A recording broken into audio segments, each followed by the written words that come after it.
హరే కృష్ణ. అందరికీ సాదర ప్రణామాలు.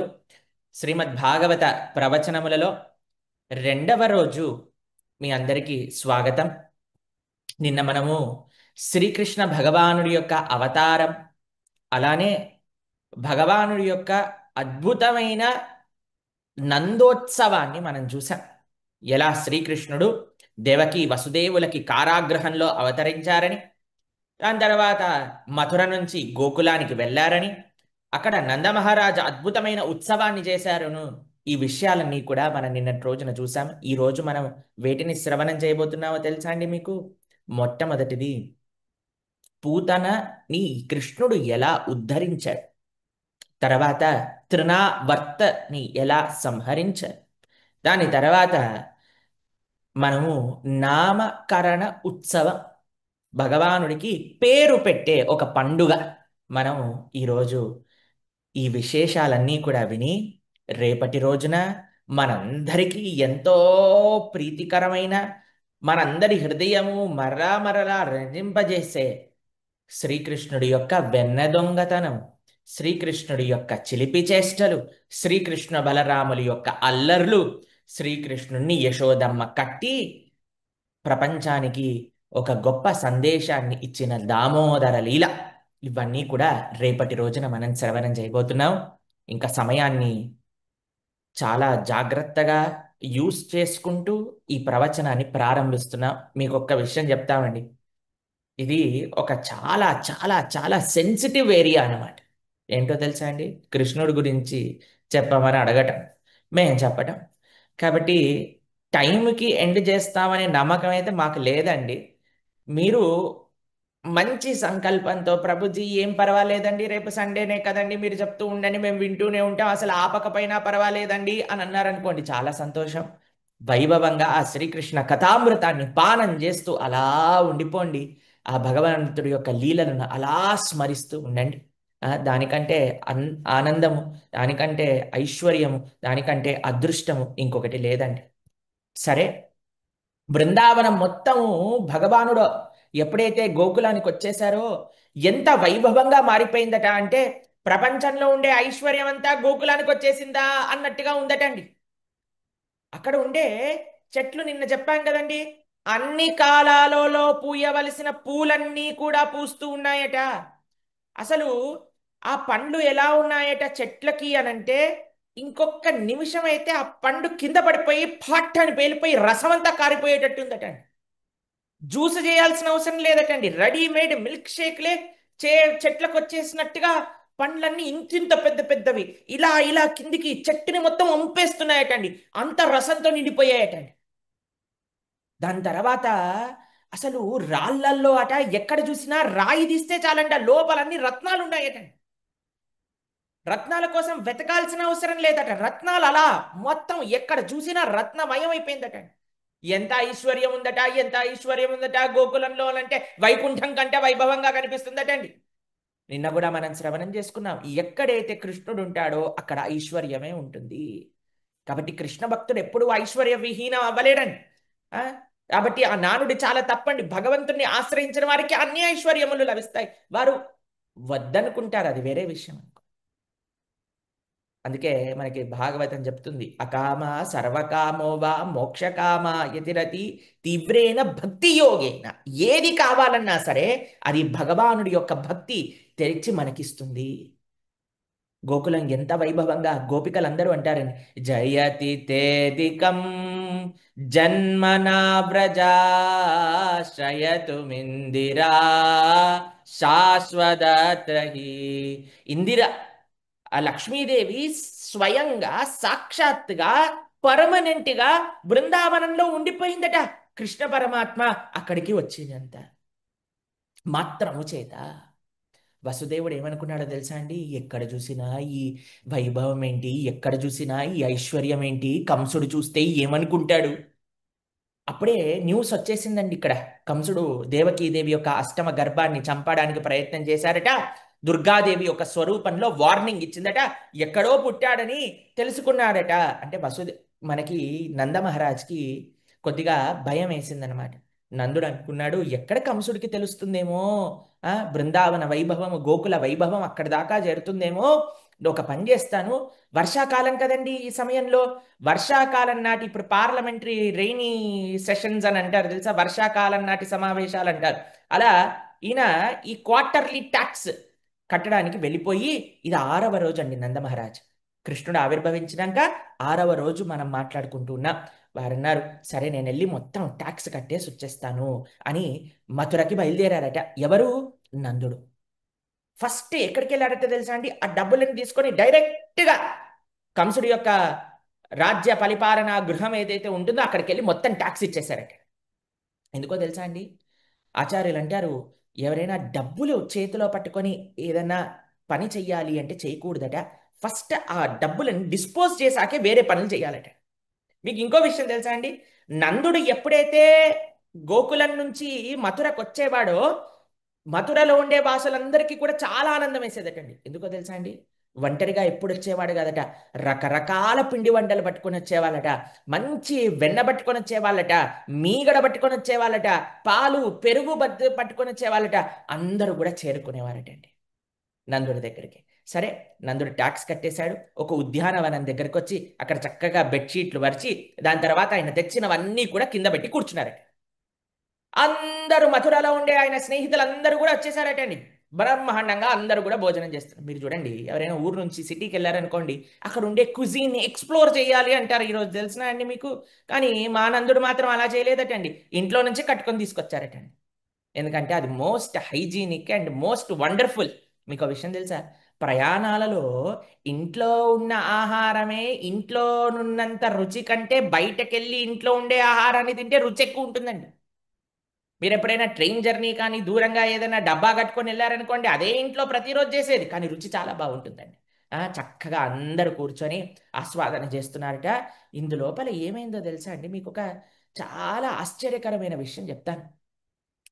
నందుడు సాక్షాత్తుగా కృష్ణుడు యొక్క నాన్నగారు. కృష్ణుడు నందుడు పక్కనే ఉన్నాడు కదండి.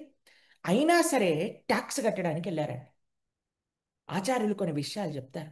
ఎందుకు నందుడు వెళ్ళారట అంటే, అంత పరమ భాగవతోత్తముడైన సాక్షాత్తుగా భగవానుడికి తండ్రి అయినా సరే, ఈ లోకంలో ఉన్నంత వరకు ఈ లోకం యొక్క రూల్స్ ఏవైతే ఉంటాయో, మన దేశం యొక్క రూల్స్ ఏవైతే ఉంటాయో అవి పాటించాల్సిందే మనందరికీ కూడా. ట్యాక్స్ కట్టమండి మేము, దీనికండి మేము ఇదండి మేము అదండి. సారీ సార్, నువ్వు భగవానుడి యొక్క తండ్రివైనా సరే ట్యాక్స్ కట్టవలసిందే. అది మన బాధ్యత.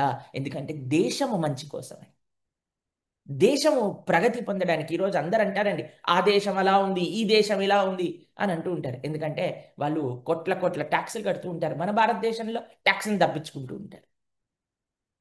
కాబట్టి నందుడు ఇన్స్ట్రక్షన్స్, రూల్స్ని అలా విధిగా ఫాలో అవుతూ ఉండేవారట. ఇంకో విషయం తెలుసా అండి? మనం అనుకున్న భగవంతుడికి యొక్క సంబంధీకులు ఎప్పుడూ కూడా ఎంతో పర్ఫెక్ట్గా ఉంటారు. వాళ్ళ లోపల వెతుకుదామన్నా సరే చెడు కనిపించదు. అలా నందుడు, అయ్యా నా బాధ్యత ఇది కాబట్టి నేను వెళ్తాను, నేను ట్యాక్స్ కట్టొస్తాను. ఇంకో విషయం తెలుసా అండి? మనం ఎవరమైనా సరే అండి, ఒక దేశానికి ఒక ప్రధాని ఉన్నారు, లేదా ఒక దేశానికి ఒక రాజు ఉన్నారు అంటే వారిని గౌరవించాలటండి. ఈరోజు జనాలు గౌరవించకపోగా వారు చేసే మంచి పనులన్నిటికీ కూడా బురద జల్లాలని చూస్తున్నారు. ఎవరైనా దేశానికి ఒక హెడ్ ఉన్నారు అని అంటే వారిని గౌరవించి వారిని ఆదరించే ఒక సంస్కారం మనందరికీ ఉండాలి. కాబట్టి ఇక్కడ నందుడు కూడా వెళ్ళారట రాజుగారికి తన యొక్క ఏవైతే మర్యాద ఉన్నదో దాన్ని సమర్పణ చేయడానికి. అంతలోపల వసుదేవుడికి తెలిసిందటండి నందుడు వచ్చాడని.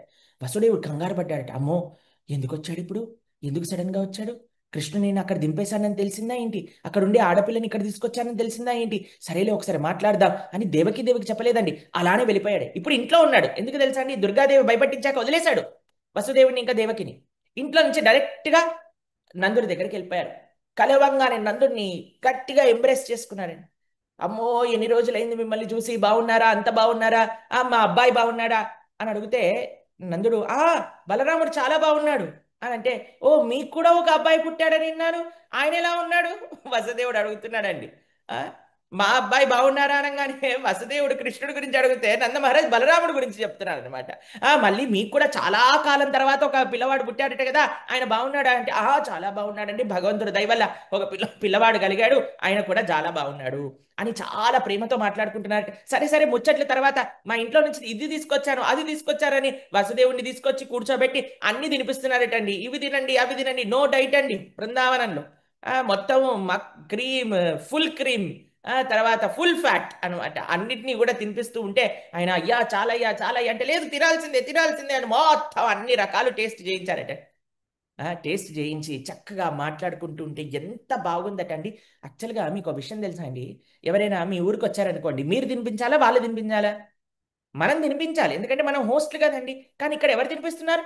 నందుడు గోకులానికి వచ్చి వసుదేవుడికి తినిపిస్తున్నాడు. ఎందుకో తెలుసా అండి, వసుదేవుడి దేవికి చెప్పలేదండి నందుడు వచ్చాడని. ఎందుకంటే వసుదేవుడు భయపడ్డాడు.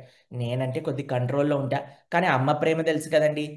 పాపం దేవి కంట్రోల్ తప్పి ఏమన్నా మా పిల్లవాడు ఎలా ఉన్నాడు, కృష్ణుడు ఎలా ఉన్నాడు అని అడిగేస్తుందేమో అని భయంతో దేవికి చెప్పలేదన్నమాట. చెప్పకుండా ఆయన ఒంటరిగా వచ్చేసాడు. పాపం దేవికి చెప్పుకుంటే ఏదైనా చక్కగా ఏదైనా చేసి నందుడి కోసం పంపించేదండి. కానీ చెప్పకుండా వచ్చేసాడు కాబట్టి పాపం ఏమీ లేదు, అలానే వచ్చాడు. నందుడు పెట్టిందే చక్కగా స్వీకరించాడు. హాయిగా మాట్లాడుకుంటూ ఉన్నారు. ఇలా మాటలు మాటలు మాట్లాడుతూ ఉన్నప్పుడు ఒక విషయం చెప్పాడండి వసుదేవుడు. అయ్యా, పెద్ద ఉపద్రవం ఒకటి రాబోతున్నది గోకులంలో, నువ్వు తొందరగా వెళ్ళు. అంతే అండి, ఒక చిన్న మాట అన్నాడండి. పెద్ద ఉపద్రవం రాబోతున్నది, నువ్వు తొందరగా గోకులానికి వెళ్తే మంచిది.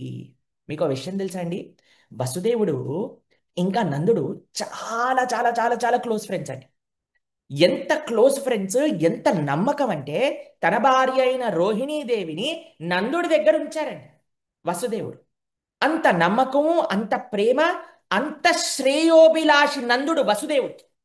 వారిద్దరు కలుస్తూ ఉంటే ఎంత ఆనందంగా ఉన్నారట, వాళ్ళిద్దరు మాట్లాడుకుంటుంటే ఒకళ్ళనొకళ్ళ యొక్క సాంగత్యంలో. అయినా సరే వసుదేవుడు ఏమన్నాడట, అయ్యా తొందరగా నువ్వు గోకులానికి చేరుకో, అక్కడ ఒక పెద్ద ఉపద్రవం రాబోతున్నది, ఆ ఉపద్రవం నుంచి మీరు అప్రమత్తగా ఉండాలి అని చెప్పారట. వెంటనే నందుడు ఏమీ మాట్లాడలేదండి. ఎందుకో తెలుసా అండి, వసుదేవుడు ఎలాంటి వారో నందుడికి తెలుసండి. నందుడికి వసుదేవుడు ఎంత నిజాయితీపరుడో, ఒక్క మాట కూడా అనవసరంగా మాట్లాడు, ఆయన ఏది మాట్లాడినా సరే అది మన మంచి కోసమే మాట్లాడతారు అనే పూర్తి నమ్మకం ఉండగానే వెంటనే ఇలా వసుదేవుడు చెప్పాడు, ఇలా చేశాడు.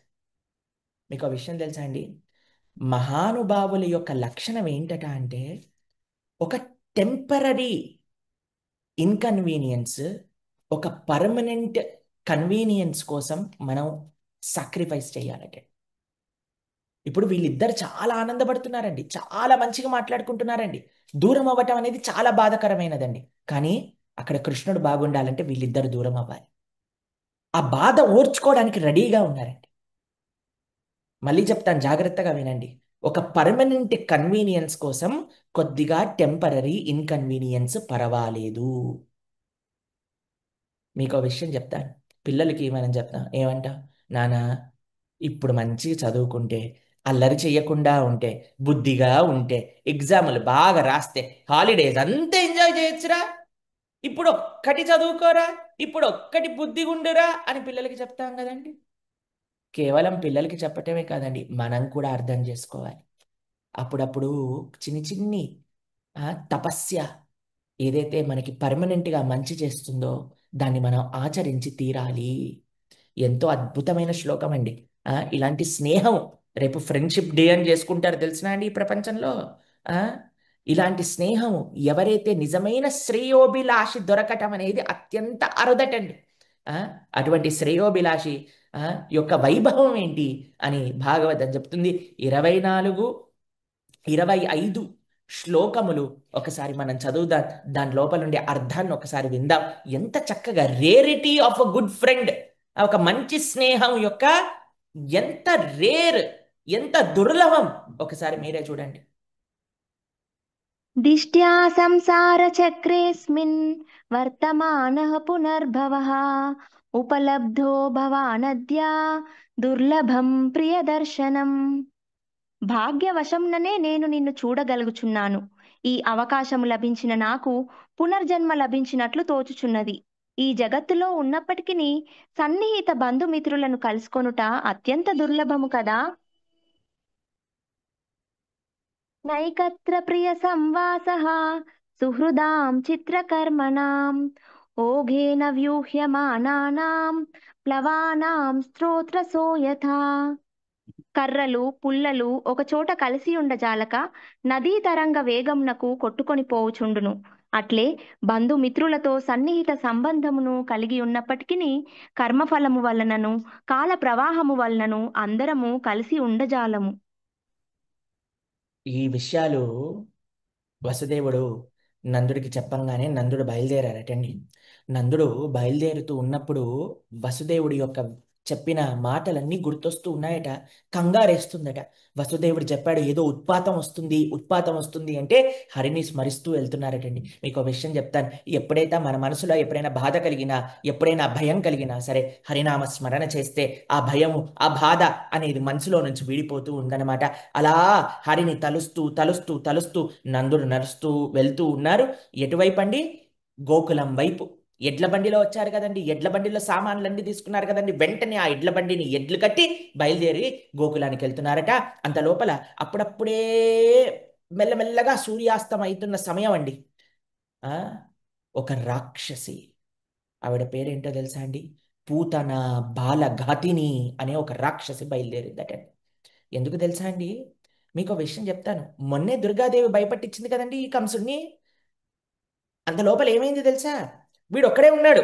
దుర్గాదేవి భయపట్టించినప్పుడు వెంటనే వెళ్ళాడు తన రాజ్యంలో ఉండే మంత్రులకి, తన స్నేహితులందరికీ, అయ్యో మీకు ఒక విషయం తెలుసా, నేను రోజు ఆరాధన చేసుకునే అమ్మవారే వచ్చింది, నన్ను భయపట్టించింది, చాలా పెద్ద పాపం చేస్తున్నానని చెప్పింది, దేవికి వసుదేవులను వదిలేయమని చెప్పింది, నన్ను చంపేవాడు ఇంకెక్కడో పుట్టాడని చెప్పింది, కాబట్టి నేను చాలా భయపడిపోయాను, వాళ్ళిద్దరిని వదిలేశాను, వాళ్ళకి క్షమాపణ అడిగాను అని అంటే వాళ్ళ స్నేహితులు అన్నారట, ఒరేయ్ ఓ రాజా, ఎందుకు వదిలేయటము? ఎక్కడో పుట్టాడు కదా నిన్ను చంపేవాడు, ఒక పని చేద్దాము, ఈ 10 రోజులలో పుట్టిన పిల్లలందరినీ చంపేసేద్దాము అనగానే కంసుడు అన్నాడట, అమ్మయ్యా నాకు రాని ఐడియా మీకు వచ్చిందిరా. అందుకేరా మీ ఇలాంటి స్నేహితులు. ఇక్కడ చూడండి ఎంత ఎంత చెడ్డ స్నేహమో, అక్కడ చూడండి ఎంత మంచి స్నేహం. ఆ? స్నేహము మంచిదా చెడ్డదా ఏంటో తెలుసా అండి? వద్దు అనేవాళ్ళు మంచి వాళ్ళు, వద్దు అనేవాళ్ళు చెడ్డవాళ్ళు అని కాదండి. దేనికి వద్దంటున్నారు?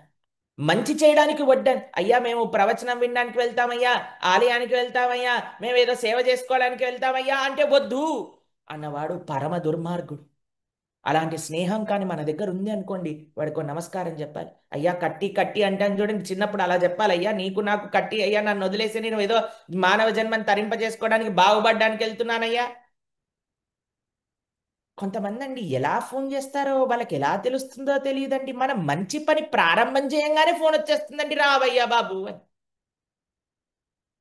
ఎవరైతే మనం చెడు చేస్తుంటే వద్దు అంటారు, నానా ఇది నీకు మంచిది కాదు, ఆ నువ్వు మంచి పని చెయ్యి అని చెప్పేదే మంచి స్నేహం అండి. కాబట్టి ఇక్కడ కంసుడికి అందరు ఎక్కిచ్చారటండి, వాడిని చంపేద్దాం, పిల్లలందరినీ ఎవరో తెలియకపోతే అందరు పిల్లల్ని చంపేద్దాము అనగానే కంసుడు వెళ్ళి పూతన అని ఒక భయంకరమైన రాక్షసి, రక్తము మాంసము తినే అలవాటు ఉన్నారటండి. ఆ తినే అలవాటులని బట్టి ఎలాంటి కేటగిరియా అని వ్యత్యాసంగా చెప్పారటండి శాస్త్రంలో. పూతన అనే రాక్షసి రక్తాన్ని మాంసాన్ని తినేదటండి. అయితే ఆ పూతన ఎలా ఉందట అంటే అన్ని ప్రదేశాలలోకి వెళ్ళి చిన్న చిన్న పిల్లలన్నింటినీ కూడా తినేస్తూ ఉందటండి పూతన. ఎప్పుడైతే బృందావనం పైనుంచి, గోకులం పైనుంచి వెళ్తుందో అప్పుడు గోకులంలో ఉండే ఐశ్వర్యం చూసి, అమ్మో ఇక్కడ ఉండుంటాడేమో, ఇంత వైభవంగా, ఇంత ఆశ్చర్యంగా, ఇంత అద్భుతంగా ఉంది ఈ ప్రదేశము అని పూతనని వర్ణిస్తూ ఉంటారండి. ఎలా ఉందట అని అంటే భాగవతం చెప్తుందండి. మేము జస్ట్ మీకు భాగవతం చెప్పినట్టుగా చెప్తున్నా, శాస్త్రం చెప్పినట్టుగా చెప్తున్నా. జుట్లన్నీ విరబోసుకుని ఉందటండి పూతన. దాని తర్వాత ఎలా ఉందట అంటే జుట్లలో రంగులు ఉన్నాయటండి. అప్పుడప్పుడు రెడ్ కలర్, కొన్ని కొన్నిసార్లు బ్లూ కలర్, కొన్ని కొన్నిసార్లు గ్రీన్ కలర్, అలాంటి రంగులు ఉన్నాయటండి. మీరు అందరు నవ్వుతున్నారు, ఎందుకో మాకు తెలియదు, మేము జస్ట్ పూతనని మాత్రమే వర్ణిస్తున్నాం అనమాట. అయితే దాంతో పాటు ఎలా ఉందట పూతన అని అంటే ఇలా ఇలా రాకాసి రుల- ఆ లుక్స్ అన్ని ఇచ్చుకుంటూ పైనుంచి ఇలా వెళ్తూ ఉన్నదట. అప్పుడు అనుకున్నదట, నేను ఈ గోకులంలో ఉండుంటాడు ఈ పిల్లవాడు, వెళ్ళాలి. అక్కడ ఉండేవాడిని కేచరి, డాకిని, పూతన, రాక్షసి, ఇవన్నీ కూడా ఆవిడికి ఇచ్చిన విశేషణాలండి. వెంటనే దిగిందట అండి. దిగి ఏమనుకున్నదట ఇప్పుడు, ఎప్పుడైతే నేను ఆ కృష్ణుడి దగ్గరికి వెళ్ళాలో, ఆయనకి తెలియదా ఎవరున్నారో ఏంటో అని, ఎవరైతే ఇంట్లో వెళ్ళి ఆ పిల్లవాడిని చంపాలి అని అనుకున్నదో వేషం మార్చుకోవాలి అని అనుకున్నదండి పూతన. ఎప్పుడైతే ఈ రాక్షసి యొక్క వర్ణన చేస్తూ ఉన్నారో అంత లోపల పరీక్షిత్ మహారాజు గారికి భయం వేస్తూ ఉందటండి. అమ్మో, కృష్ణుడి దగ్గరికి పూతన వెళ్తుందా, అయ్యో ఏం చేస్తుంది పూతన అని అనేసరికి మన శుకదేవ గోస్వామి ఒక చక్కటి శ్లోకం, 3వ శ్లోకం చెప్తున్నారండి. ఎందుకు భయం వద్దట మనకి అనే విషయాన్ని చెప్తున్నారు, ఒకసారి చదవండి. నయత్ర శ్రవణాదీని రక్షోజ్ఞాని స్వకర్మసు కుర్వంతి సాత్వతాం భర్తుర్యాతు ధాన్యశ్చ తత్ర హి. రాజా, శ్రవణ కీర్తనములచే జనులు ఎచ్చోట తమ భక్తియుత కర్మలను నిర్వహింతురో అచట దుష్టశక్తుల వలన ఎటువంటి భయమూ కలగదు. కనుక దేవదేవుడే స్వయంగా ఉన్నప్పుడు గోకులంను గూర్చిన చింతయే అనవసరం. అయ్యా, ఎక్కడైతే భాగవతాన్ని వింటారో, ఎక్కడైతే భగవంతుడి యొక్క నామస్మరణ చేస్తారో అక్కడే ఎలాంటి దుష్టశక్తి రాకపోతే సాక్షాత్తుగా భగవంతుడున్న ఇంట్లోకి ఎలా వస్తుంది దుష్టశక్తి? వచ్చినా సరే భగవంతుడిని ఏం చేస్తుంది మనకి తెలుసా అండి? ఎవరైతే ప్రతినిత్యము భగవంతుడి యొక్క నామస్మరణ చేస్తారో, ఎవరైతే భాగవతాన్ని, కృష్ణుడి యొక్క దివ్య లీలలను వింటారో, ఎవరైతే భాగవత, రామాయణ, భారత, భగవద్గీతాద శాస్త్రములు పఠన చేస్తారో అటువంటి వాళ్ళ ఇంట్లో ఎప్పుడూ అమంగళకరమైనది రానే రాదటండి. మన ఆచార్యులు భక్తి వినోద్ ఠాకూర్ల పైన ఒకళ్ళు ప్రయోగం చేస్తారండి. ఒక రాక్షసిని, ఒక భూతాన్ని పంపిస్తారు. ఆయన ఏం చేయరండి, కేవలం భాగవతం చదువుతారు. ఆ భూతం ఆయన చుట్టూ ప్రదక్షిణ చేసి వెళ్ళి ఎవరైతే ప్రయోగించారో వాడినే నాశనం చేసేస్తుందండి. కాబట్టి అన్నిటికంటే మంగళకరమైనది ఈ ప్రపంచంలో ఏదన్నా ఉంటే అది భాగవతాన్ని వినటము. సుఖదేవ గోస్వామి చెప్తున్నారు, అరే భగవంతుడి గురించి వింటేనే అమంగళకరం జరగదు, అక్కడ సాక్షాత్తుగా భగవంతుడు ఉన్నాడు, ఆయనకి ఏం జరుగుతుందయ్యా అంటే పరీక్షితు అమ్మయ్యా అని అనుకున్నాడండి. ఎందుకో తెలుసా అండి, పరీక్షితుడు అలా లీనమైపోయాడండి కథలు. అలా మొత్తం, అయ్యో ఇప్పుడు పూతన వస్తే మాకు కనేకి ఏమవుతుంది. ఎప్పుడో తెలుసా అండి, మనకి భగవంతుడి పట్ల భక్తి ఎప్పుడు పుట్టుతుంది అంటే మనం అంత శ్రద్ధతో, అంత విశ్వాసంతో చెప్పే లీలలో లీనమైపోవాలండి. మనందరం ఎక్కడున్నాం ఇప్పుడు? గోకులంలో ఉన్నాం. ఏం చేస్తున్నాం మనము? పూతనని చూస్తున్నా. పూతన వేషం మార్చుకుందటండి. ఎలాంటి వేషం మార్చుకుందట? ఇందాక రాక్షసిగా ఉండే పూతన ఎప్పుడైతే గోకులంలో అడుగుపెట్టిందో సకల సౌందర్యంతో అద్భుతమైన స్త్రీగా మారిపోయిందటండి. వెంటనే ఆ వేర ఆ విరబోసుకున్న జుట్టు ఉంది కదండి, దాన్ని ముడి వేసుకున్నదటండి. భగవంతుడి ఆలయానికి వెళ్ళినప్పుడు ఎలా వెళ్ళాలో పాపం రాక్షసికి కూడా తెలుసటండి. వెంటనే విరబోసుకున్న జుట్టుని ముడి వేసుకొని, కేవలం ముడి వేసుకోలేదటండి, మాలతి మల్లిక పుష్పముల యొక్క మాలలు మొత్తం చుట్టూ నింపేసుకుందటండి. ఆ పూల బుట్ట నడుస్తుందా, పూల బండి నడుస్తుందా అన్నట్టుగా పూలమాలలు వేసేసుకుందటండి పూతన. దాంతో పాటు ఎలాంటి నేత్రములు కలిగిన సౌందర్యం కలిగిందట అంటే, తామర పువ్వు భగవంతుని అంటారు, నమో పంకజనాభాయ నమ పంకజమాలినే నమ పంకజ నేత్రాయ నమస్తే పంకజాంగ్రియే అన్నట్టుగా ఈవిడికి కూడా తామర పువ్వు లాంటి నేత్రములు వచ్చేసాయటండి పూతనకి. దాంతోపాటు ఆవిడ నడుస్తూ ఉంటే చెవులకుండే ఈ ఇయర్ రింగ్స్ ఉంటాయి కదండి, కమ్మలు ఉంటాయి కదా, అవి ముందుకి వెనకాలకి, ముందుకి వెనకాలకి, ముందుకి వెనకాలకి నడుస్తున్నాయటండి. బంగారు ఆభరణాలు పెట్టుకున్నదటండి, వడ్డానం పెట్టుకున్నదటండి, కాళ్ళకి పట్టీలు పెట్టుకున్నదటండి. ఘల్ ఘల్ ఘల్ ఘల్ అంటుందటండి ముందుకెళ్తూ ఉంటే. అసలు నవ్వెలా నవ్వుతుందట అంటే వామ్మో, లోపల హృదయంలోనేమో మొత్తం విషం నింపుకుంది, స్తనములకి విషం నింపుకుంది, భగవాను చంపేద్దామని నడుస్తుంది. కానీ నవ్వెలా నవ్వుతుందట అంటే బృందావనంలో ఉండే వాళ్ళందరూ చూసి అమ్మో సాక్షాత్తుగా సచీదేవి వచ్చిందా, పార్వతీదేవి వచ్చిందా, సచీదేవి కాదు, పార్వతీదేవి కాదు, సాక్షాత్తుగా శ్రీ మహాలక్ష్మియే బృందావనానికి వచ్చింది ఈ రోజు అని అనుకున్నట్టుగా నవ్వుతుందటండి. ఎంత అన్యాయం చూడండి.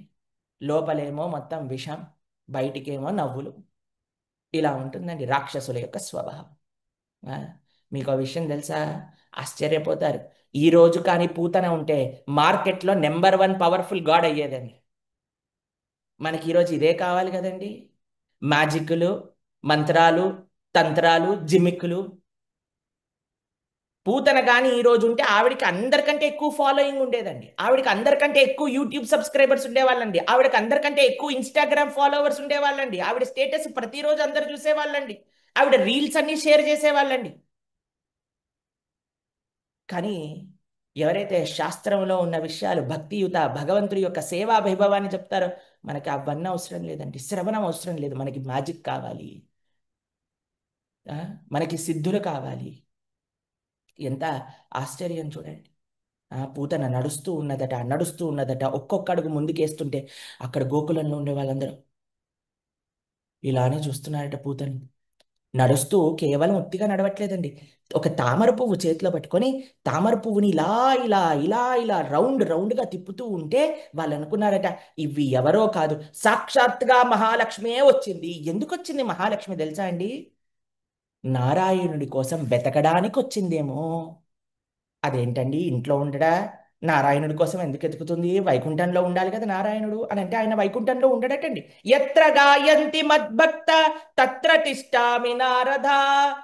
ఎక్కడెక్కడైతే భగవంతుడి యొక్క నామస్మరణ చేస్తున్నారో, ఎక్కడెక్కడైతే భగవంతుడి యొక్క లీలా కథా శ్రవణంలో భక్తులు మునిగిపోయారో ఆయన కూడా వచ్చి వాళ్ళ పక్కనే కూర్చుంటారట. మీ పక్కన అటు ఇటు చూసుకోండి, భగవానుడు ఉన్నాడేమో. కనిపించకపోయినా ఉంటాడండి ఆయన. ఎక్కడైతే శ్రద్ధతో భగవంతుడి యొక్క లీలను వింటున్నారో అక్కడే పక్కన కూర్చొని మనము లీలను వింటుంటే ఆయన మనల్ని చూస్తూ ఉంటాడటండి. రే వీడు ఎలా వింటున్నాడు? జాగ్రత్తగా వింటున్నాడా? మనసు పెట్టి వింటున్నాడా? నిద్రపోతున్నాడా? ఏం ఆలోచనలు వస్తున్నాయి? నిజంగా మనకి ఆ లీలలలో లీనమైపోయి ఆ భగవంతుడి యొక్క అనుభూతి చెట్టి అశ్రు దారాలు కానీ మనకి కారుతూ ఉంటే భగవానుడు చూస్తే అమ్మో ఎంత వైభవం, అసలు ఈ పిల్లవాడు ఏడ్చేస్తున్నాడా నా గురించి వింటూ అని ఆనందపడిపోతాడటండి. కాబట్టి లక్ష్మీదేవి వెతకడానికి ఎప్పుడూ ఆవిడ బయటే ఉంటుందటండి. ఎక్కడున్నాడో ఈయన, ఏ మహానుభావుడు పిలిచాడో ఈయన ఎక్కడున్నాడు అని వెతకడానికి వెళ్తుందట. అలా లక్ష్మీదేవి ఏమన్నా బృందావనానికి వచ్చేసిందేమో నారాయణుడి కోసం వెతకడానికి అని అనుకుంటూ ఉన్నారటండి. ఎందుకో తెలుసా అండి? ఆవిడ ఆ యొక్క పూతన కామచారిణి. కామచారిణి అని అంటే ఎక్కడికి కావాలంటే అక్కడికి వెళ్ళిపోవచ్చండి. అందుకే ఎవరిని పర్మిషన్ అడగట్లేదండి. నడుస్తూ నడుస్తూ ముందుకు వెళ్ళిపోతుందటండి పూతన. దాంతోపాటు ఇంకొక విశేషం తెలుసా అండి? నంద మహారాజ్ వాళ్ళ ఇంటికి వెళ్తున్నా సరే ఎవ్వరు ఏమనలేదటండి. ఎందుకో తెలుసా అండి? నందుడింటికి ఎవ్వరు గోకులానికి వచ్చినా వెళ్ళేవారట. రీజన్ ఏంటో తెలుసా? నంద మహారాజ్ వాళ్ళ ఇంట్లో ఒక అద్భుతమైన విష్ణుమూర్తి యొక్క శ్రీ విగ్రహాన్ని పెట్టుకొని ఎంత సుందరంగా ఆరాధన జరిపేవారట. ఎంత వైభవంగా ఆరాధన చేసేవారట. ఏమి పుష్పములతో అలంకరించేవారట. ఏమి నైవేద్యములు పెట్టేవారట. ఎన్ని రకాల దీపాలు పెట్టేవారట. ఎంత సుందరంగా బ్యాక్గ్రౌండ్ డెకరేషన్ చేసేవాళ్ళట. ఎంత వైభవంగా వస్త్రాలు సమర్పణ చేసేవాళ్ళట అంటే అందరికీ నచ్చేదట. ఒక్కసారి వెళ్ళి ఆ నందుడి యొక్క యశోదమ్మ యొక్క శ్రీ విగ్రహాన్ని దర్శనం చేసుకుందాము, వారు చేసే ఆరాధన దర్శనం చేసుకుందాం. గృహస్థ యొక్క జీవితమే భగవద్ ఆరాధన విశేషంగా చేయటం కోసమని ఎంత ప్రేమతో ఎంత వైభవంగా ఆరాధన చేయాలట అంటే అందరూ మనస్సు కూడా ఒక ఇన్స్పిరేషన్ రావాలట. మీలాగా మేము కూడా ఆరాధన చేసుకోవాలండి. అయితే న్యాచురల్గా అందరూ గోకులానికి వచ్చిన వాళ్ళందరూ నందుడి ఇంటికి వెళ్ళేవాళ్ళట. ఎందుకు? వాళ్ళ ఆరాధన చూడడానికి. వీళ్ళందరూ అనుకున్నారట పూతన కూడా అలానే వెళ్తుందేమో అని. ఆవిడ వైభవం ఎలా ఉందట అంటే ఎవ్వరేం మాట్లాడట్లేదటండి. రోహిణి ఇంకా యశోదమ్మ కూడా చూస్తున్నారట, ఏమీ మాట్లాడట్లేదు. అసలు భటులు కూడా సెక్యూరిటీ చెక్ని కూడా పాస్ అయిపోయిందటండి పూతన. అలా లోపలికి వెళ్ళిపోయి డైరెక్ట్గా కృష్ణుడుండే రూమ్కి వెళ్ళిపోయి 6 రోజులండి కృష్ణుడికి ఇలా పడుకుని ఉన్నాడు. ఎప్పుడైతే పూతన వచ్చిందో, పూతన వస్తుంది అని తెలిసిందో వెంటనే నేత్రములు మూసేశాడు.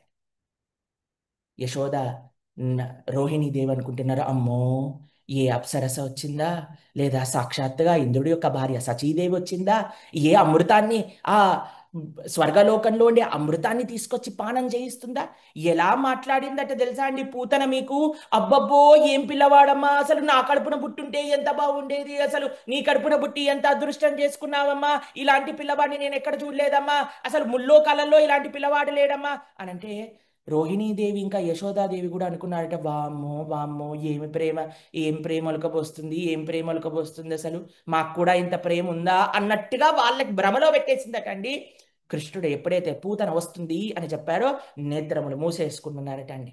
ఎలా ఉన్నారట అంటే కొన్నిసార్లు మనకి పైన మసి మాత్రమే కనిపిస్తుందండి, ముట్టుకోగానే సర్రని కాలిపోతుందండి చెయ్యి. అలా కృష్ణుడి నేత్రములు మూసుకుంటే శాంతంగా ఉన్నాడట, కానీ లోపల అగ్ని మొత్తం కూడా ప్రజ్వలిస్తూ ఉండటండి. మీకు ఒక విషయం చెప్తాను. ఇప్పటి నుంచి చాలా జాగ్రత్తగా వినండి. ఎందుకు కృష్ణుడు తమ నేత్రములను మూసుకున్నాడు పూతనని చూడంగానే? మొట్టమొదటి కారణం ఏంటో తెలుసా అండి? ఇప్పుడు మనం ఎవరైనా పడుకున్నారనుకోండి, మనకు కావాల్సిన అల్లరి చేయొచ్చండి. ఇప్పుడు తల్లిదండ్రులు, ముఖ్యంగా అమ్మ ఇంట్లో పడుకుందనుకోండి, ఇక పిల్లలు అల్లరి అల్లరి చేస్తారు. కానీ లేచున్నారనుకోండి, చాలా జాగ్రత్తగా ఉంటారు. కృష్ణుడు అనుకున్నాడట, పూతన అల్లరి చేయడానికి వచ్చింది కాబట్టి చెయ్యనిద్దాము. ఆ మాత్రం నేను నేత్రములను కానీ ఓపెన్ చేస్తున్నాను అనుకోండి, అది అల్లరి చేయలేదు అని మూసుకున్నాడట. రెండవ కారణం ఏంటో తెలుసా అండి? కృష్ణుడి యొక్క నేత్రములలో, భగవానుడి యొక్క నేత్రములలో సూర్య చంద్రులు ఉంటారటండి. సూర్యుడికి ఎంత కోపం వచ్చిందట పూతన మీద అనంటే, నేత్రములు కానీ తెరుచుంటే ఆ సూర్యుడి యొక్క జ్వాలలు పూతనని అక్కడే భస్మం చేసేవటండి. అందుకోసం కృష్ణుడు నేత్రములని మూచే పెట్టుకున్నారటండి. దాని తర్వాత కృష్ణుడు అటండి పూతనని అసలు చూడాలనుకోలేదటండి. ఎందుకు అంటే పూతన రుధిరాసన బాలఘాతిని, ఆ, చిన్నపిల్లల్ని చంపి నా ముందుకు వస్తావా నువ్వు, అసలు నీ ముఖం చూడను అని అన్నారు. భగవంతుడు అండి ఎవరిని చూడడానికి ఇష్టపడతారో తెలుసా అండి? భగవంతుడు చెప్పిన విషయాలు విన్న వాళ్ళని చూడడానికి ఇష్టపడతారు. కానీ మనం మనకి కావాల్సినట్టు బిహేవ్ చేసి, మనం అన్ని తప్పులు చేసి భగవంతుడు ముందు నుంచుంటే ఆయన ఎన్నటికీ మనల్ని చూడడండి. భగవానుడు పూతనని వస్తుంది అని తెలియంగానే, ఆవిడ గజ్జల సప్పులు వినిపించంగానే కళ్ళు మూసుకున్నాడట. ఎందుకంటే, ఓయ్ నువ్వు ఇన్ని పాపములు చేసి నా ముందు ఈ రోజు నించుంటున్నావా? నా ముందు ఈ రోజు మేకప్ వేసుకొని వచ్చినంత మాత్రం చేత నేను నిన్ను నమ్ముతాను అనుకుంటున్నావా? నువ్వేం చేశావో నాకు తెలియదా? కాబట్టి మనం ఎప్పుడు పాపానికి దూరంగా ఉండాలండి. మనకి అధార్మికము అని తెలిసినప్పుడు మనం చేయకుండా ఉండాలండి. లేకపోతే భగవంతుడు మనల్ని చూడ్డానికి ఇష్టపడ్డండి. మీకు ఒక విషయం తెలుసా అండి? మన యొక్క ఐబ్రోస్ పైన నిమి మహారాజు ఉంటాడండి. ఆయనే వాటిని ఇలా పైకి కిందికి చేస్తుంటాడనమాట.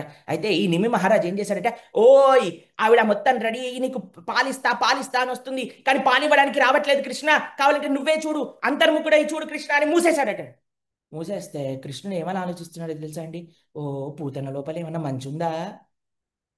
పూత లోపల ఏమన్నా మంచి ఉద్దేశాలు ఉన్నాయా అని ఆలోచిస్తున్నాడంటే, ఎంత అమాయకుడండి మనవాడు అసలు. ఆ, ఎంత మంచివాడండి అసలు. ఇలాంటి మంచివాడు ఉంటాడా అండి ప్రపంచంలో? ఆ, ఆయన నిమి మహారాజేమో చూడు కృష్ణ చూడు కృష్ణ లోపల పాయిజన్ పెట్టుకుంది కృష్ణ, విషం పెట్టుకుంది కృష్ణ అంటే ఈయన మూసుకొని, ఏం మంచుందబ్బా పూతనలో అని ఆలోచిస్తున్నాడట. దాని తర్వాత మీకు ఆ విషయం తెలుసా అండి? ముందు ముందు మీకు ఈ లీల ముందుకెళ్ళాక తెలుస్తుంది. పూతనకి భగవానుడు అమ్మ పదవిని ఇచ్చాడండి. ఆ, నాకు పాలివ్వడానికి వచ్చింది కదా, అమ్మ స్థానాన్ని ఇస్తాను అని భగవానుడు సంకల్పం చేసేసుకున్నాడటండి. సంకల్పం చేసుకుంటే బృందావనంలో ఉండే వాళ్ళు, గోకులంలో ఉండే వాళ్ళందరూ ఏమన్నారండి పూతనని? సాక్షాత్తుగా మహాలక్ష్మి అని అన్నారు. అయ్యా, నేను అమ్మ అనుకుంటే ఈ వీళ్ళేమో లక్ష్మి లక్ష్మి భార్య భార్య అంటున్నారు. నేను అమ్మ స్థానాన్ని ఇచ్చిన ఒక స్త్రీని భార్యగా ఎలా చూడగలుగుతాను? కాబట్టి అమ్మ స్థానంలోకి వెళ్ళాకనే చూస్తాను పూతనని అని ఆయన కళ్ళు మూసేసుకున్నాడట. దాని తర్వాత మీరు చూడండి, ఒక్కసారి భగవానుడు కళ్ళు మూసుకొని, ఎలా ఉద్ధరించాలంటావు అసలు ఇలాంటి పర్సనాలిటీని?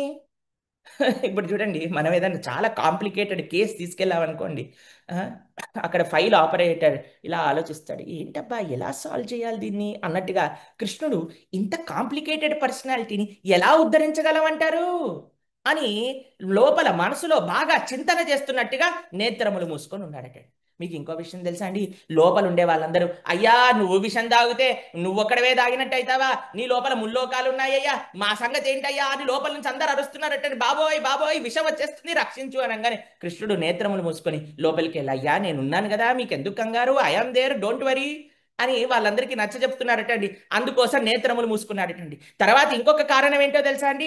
ఇంతకు ముందు కృష్ణుడు అవతరించినప్పుడు కౌసల్యమ్మ పాలు తాగారటండి, ఇక్కడ యశోదమ్మ పాలు తాగారటండి. కౌసల్య, యశోద అలాంటి మహాపతివ్రత స్త్రీలు, మహాపుణ్యవతులు, మహాభాగవతోత్తముల యొక్క పాలు తాగిన నేను ఇప్పుడు రాక్షసి నుంచి తాగాలనిపిస్తుంది రా దేవుడా అని కళ్ళు మూసుకున్నాడటండి భగవాన్. దాని తర్వాత మీకు ఒక విషయం తెలుసా అండి? భగవంతుడి యొక్క నేత్రముల నుంచి కరుణ వర్షిస్తూ ఉంటుందండి. ఆ కరుణ, కృప, కటాక్షం అనేది ఎలా వర్షిస్తూ ఉంటుందంటే, ఆ వర్షంలో పూతన కానీ తడిచిపోయిందనుకోండి, ఆవిడ చేయాలనుకున్న పాపం చేయలేదు. అందుకోసం సరే ఇంత దూరం వచ్చింది కదా, నా కరుణ కొద్దిసేపు లేట్ చేద్దాము అని ఆయన మూసేసుకున్నాడట. దాని తర్వాత మీకు ఒక విషయం తెలుసా అండి? పూతన బయటికి మాత్రం చాలా మేకప్ వేసుకొని వచ్చిందండి, కానీ లోపల మనసులో మాత్రం చాలా విషాన్ని నింపుకొని వచ్చింది. మనసులో విషాన్ని నింపుకుంది, స్తన్యముల పైన విషాన్ని నింపుకుంది. భగవానుడు ఏం చేస్తాడట అంటే, ఈ ప్రపంచంలో ఉండే వాళ్ళు బయట ఏంటి అని చూస్తారండి, మన దగ్గర ఎంత ఉంది, మనం ఎలా ఉన్నాము, మనం ఏం వేసుకున్నాము, అది ఏ బ్రాండ్, అవన్నీ చూసి ఫ్రెండ్షిప్స్ చేస్తారటండి. భగవానుడి దగ్గర ఏంటో తెలుసా అండి? Krishna sees inside out and outside in. లోపలున్నది బయటికి చూస్తాడట, బయట ఉన్నది లోపలికి చూస్తాడట. భగవంతుడు మన ముందెళ్ళి ఎన్ని వేషాలు వేసినా సరే భగవానుడు చూసేది మన మనసులో ఏమున్నది. ప్రపంచానికి మొత్తము మనం ఇది చేయొచ్చండి, నేను ఇంత పెద్ద భక్తురాలనండి, నేను ఇంత అదండి, నేను ఇంత ఇదండి అని చెప్పొచ్చండి. కానీ భగవానుడికి తెలుసు మన హృదయంలో ఎంత భక్తి ఉన్నది, భగవానుడికి తెలుసు మనం ఎంత భక్తులము అని అండి. కాబట్టి భగవానుడు లోపలున్నది చూస్తాడటండి. అందుకోసం నేత్రములు మూసుకొని లోపలున్నది చూస్తున్నాడట. దాని తర్వాత భగవానుడు అనుకున్నాడట, అయ్యో దుష్ట సంరక్షణ కోసం ఇంత దూరం వస్తే మొట్టమొదటిగా స్త్రీనా వచ్చేది, ఒక స్త్రీని చంపాల్సి వస్తుందేమో, అయ్యో దేవుడా అని కళ్ళు మూసుకున్నాడు. మీరు చూడండి, చాలా మంది అంటారు రాముడు స్త్రీని చంపాడు, కృష్ణుడు స్త్రీని చంపారు. మీకు ఆ విషయం తెలుసా అండి? ఈ లోకంలో ఆడ ఖైదీలు లేరా అండి? ఆ జడ్జి ఏమన్నా ఆడ మగ అని వ్యత్యాసం చూసి తప్పు చేసిన వాడు తప్పే కదండి. ఒకళ్ళు నన్ను అడిగారండి, ఎందుకు స్త్రీని చంపారు అని అంటే, అయ్యా నువ్వు ఆడ ఖైదీలు తీసేసే, అసలు ఆడవాళ్ళకి జైలు వదిలేసి మరి స్వామి కూడా శిక్షించకుండా ఉంటాడు. అలా ఎలా అండి? తప్పు తప్పే కదండి. మరి తప్పు తప్పే కదా, పిల్లల్ని చంపేసింది పూతన. కాబట్టి ఆ తప్పుకి శిక్షించడానికి వచ్చాడట. కానీ పాపం స్త్రీనా మళ్ళీ అని బాధతో ఆయన నేత్రములు మూసుకున్నారటండి. కృష్ణుడు ఎప్పుడైతే తెలుసుకున్నాడో, అయ్యా ఈ పూతన పాలివ్వడానికి వస్తున్నట్టు చేస్తుంది, కానీ విషాన్ని రాసుకొని వచ్చింది, కానీ విషం తాగే పని నాది కాదు, పరమశివుడిది అని నేత్రాలు మూసుకొని ఆయనకి ధ్యానం చేస్తున్నాడట. అయ్యా నీకు ఆహారం వచ్చిందయ్యా, నీకు నైవేద్యం వచ్చింది, నాకు ఇస్తున్నారు, by mistake GPS wrong address వచ్చింది, నువ్వు రా విషాన్ని తాగేసాయి అని పరమశివుడిని పిలుస్తున్నట్టుగా ఆయన నేత్రములు మూసేసుకున్నారటండి. దాని తర్వాత మీరు చూడండి, చిన్నపిల్లలకి ఎప్పుడైనా చేదు మెడిసిన్, ఆముదము కషాయం ఇలాంటి పట్టించినప్పుడు వాళ్ళకి అస్సలు నచ్చదనుకోండి, ఇలా నేత్రములు మూసుకొని ఇలా బుక్కు మూసుకొని గుంగు కట్టుకోమని మింగేస్తారు. కాబట్టి ఇప్పుడు పాయిజన్ ఇవ్వడానికి వచ్చింది, విషం ఇవ్వడానికి వచ్చింది, కాబట్టి నేను మింగేసేయాలి అని కృష్ణుడు అమాంతంగా కళ్ళు మూసుకున్నాడట. గుడుక్కమని మింగడానికి సిద్ధమయ్యాడట ఆ విషాన్నంతా. అందుకోసం కృష్ణుడు కళ్ళు మూసుకొని ఉన్నాడట అండి. దాని తర్వాత మీకు విషయం తెలుసా అండి? మనము భక్తులం ఎప్పుడైతే భగవంతుడి యొక్క లోకానికి వెళ్తామో, ఆధ్యాత్మిక జగత్తుకి వెళ్తామో, అర్చరాది మార్గము అని ఒకటి ఉంటుందండి. అక్కడ చంద్రలోకం, సూర్యలోకం ఇత్యాది లోకాలన్నీ కూడా దాటుతూ జీవుడు భగవంతుడి దగ్గరికి వెళ్తారండి. అప్పుడట సూర్యుడు ఇంకా చంద్రుడు భగవంతుడి యొక్క నేత్రములలో ఉన్నారు కదండి. భగవానుడు ఏమనుకున్నాడండి? సంకల్పం ఏం చేసుకున్నాడు? నేను పూతనని ఉద్ధరిస్తా అనుకున్నాడు కదా భగవానుడు. అయితే సూర్యుడు చంద్రుడు అనుకున్నారట, అయ్యా నువ్వు ఏం తప్పు చేసినా ఏం చేసినా సరే వాళ్ళని ఉద్ధరించాలని చూస్తావా? నువ్వు ఉద్ధరించాలనుకుంటే ఉద్ధరించు, కానీ మా లోకములలో నుంచి మాత్రం పూతనని పంపించే ప్రసక్తే లేదు, మా డోర్స్ లో నో ఎంట్రీ పూతనకి అని వాళ్ళిద్దరూ కూడా ఇలా బలవంతంగా ఆయన కనురెప్పలు మూసేసుకున్నారట. అర్చరాది మార్గంలో మా లోకములలో నుంచి మాత్రం మేము పూతని పంపించాము. అయినా సరే భగవంతుడు అనుకున్నారట, మీరు మూసేస్తే అయినా పర్వాలేదు, నేను ఎలాగైనా సరే పూతను ఉద్ధరిస్తాను. దాని తర్వాత మీకు ఆ విషయం తెలుసా అండి? నేత్రములు, భగవానుడికి ఉండే నేత్రములు అలానే మూసుకున్నాయట. ఎందుకో తెలుసా అండి? నేత్రములకి పూతన నేత్రములతో కోపం వచ్చిందట. పూతన ఎప్పుడైతే నడుచుకుంటూ వస్తుందో అందరూ ఏమన్నారండి? తామర పువ్వు లాంటి నేత్రములు కలిగినవి. అయితే ఈ నేత్రాలు అనుకున్నాయట, ఒరే నువ్వు కూడా మా జాతికి చెందినవే కదా, నువ్వు కూడా నేత్రాలే కదా, మేము కూడా నేత్రాలే కదా, అలాంటిది నువ్వు వెళ్ళి ఒక రాక్షసికి హెల్ప్ చేస్తున్నావా? భగవానుడికి విరుద్ధంగా ఉన్నారా మీరు? అలా ఎలా? అసలు మీ ముఖమే చూడని పో అని మూసేసుకున్నాయి. ఆ? స్వజాతీయులైనా సరే, నువ్వు మా జాతికి చెందినా సరే, మేము నేత్రములు నువ్వు నేత్రములైనా సరే, నువ్వు అధర్మ మార్గంలో ఉన్నావు కాబట్టి నేను మిమ్మల్ని చూడను. ఈరోజు జనాలు ఎంత అధర్మమైనా సరే మా జాతి వాళ్ళు అని కలిపేసుకుంటారటండి సంబంధాలు. ఆ? వాళ్ళని కాపాడడానికి ప్రయత్నం చేస్తారటండి. కానీ ఇక్కడ అన్నారట నేత్రములు, నో వే, నువ్వు అధర్మం చేశావు, భగవంతుడు మాత్రం వైపు మాత్రం నించోలేదు, కాబట్టి నీకు మాకు ఎటువంటి సంబంధం లేదు, కటి అని అన్నారు. మీకు ఆ విషయం తెలుసా అండి? భగవంతుడి యొక్క నేత్రంలో సూర్యుడు ఉంటాడు కదా, ఎక్కడైతే సూర్యుడు ఉంటాడో అక్కడ రాత్రి ఉండదండి, ఎక్కడైతే రాత్రి ఉండదో అక్కడ రాక్షసులు పనిచేయలేరండి. ఎందుకంటే రాక్షసులు నిశాచరులు, రాత్రిపూట తిరిగే జీవులు అని అంటారు. కాబట్టి సూర్యుడు ఇలా మూసుకున్నాడట ఆ స్ఫూతనకి శక్తి రావడానికి. భగవంతుడి యొక్క నేత్రములు రాజహంసలండి. కరచరణ సరోజే కాంతిమన్నేత్రమీనే శ్రమముషి భుజివి జివ్యాకులే గాధ మార్గే హరిసరసి విగాభ్యామస్య తేజో జలౌగం భవమరు పరికిన్న క్లేశ మధ్య త్యజామి. భగవంతుడి యొక్క నేత్రములని రాజహంసలు అనుకున్నాయట. రాజహంసలకు ఒక క్వాలిటీ ఉంటుందండి, అవి ఎప్పుడూ కూడా మంచినే గ్రహిస్తాయి. పాలు నీళ్ళల్లో పాలని గ్రహించి నీటిని వదిలిపెడతాయి. అందుకోసం ఈ రాక్షసి, రుధిరాసన, పూతన, బాలగాతిని, ఢాకిని, కేచరి అయిన పూతనని మేము చూడనే చూడము అని అనుకొని నేత్రములు మూసుకున్నాయటండి. మనకు కూడా ఒక లక్షణం ఉండాలండి. మనం కూడా భగవద్భక్తులు ఎప్పుడు కూడా మంచినే చూస్తుండాలండి. చెడు విషయాలు చూడకూడదు, చెడుని వినకూడదు, చెడుని మాట్లాడకూడదు. ఎప్పుడు ఆ శక్తి వస్తుంది ఎప్పుడైతే మనం మంచిని వింటామో, మంచిని మాట్లాడతామో, మంచిని చూస్తాం. దాని తర్వాత చిట్ట చివరి కారణం అండి.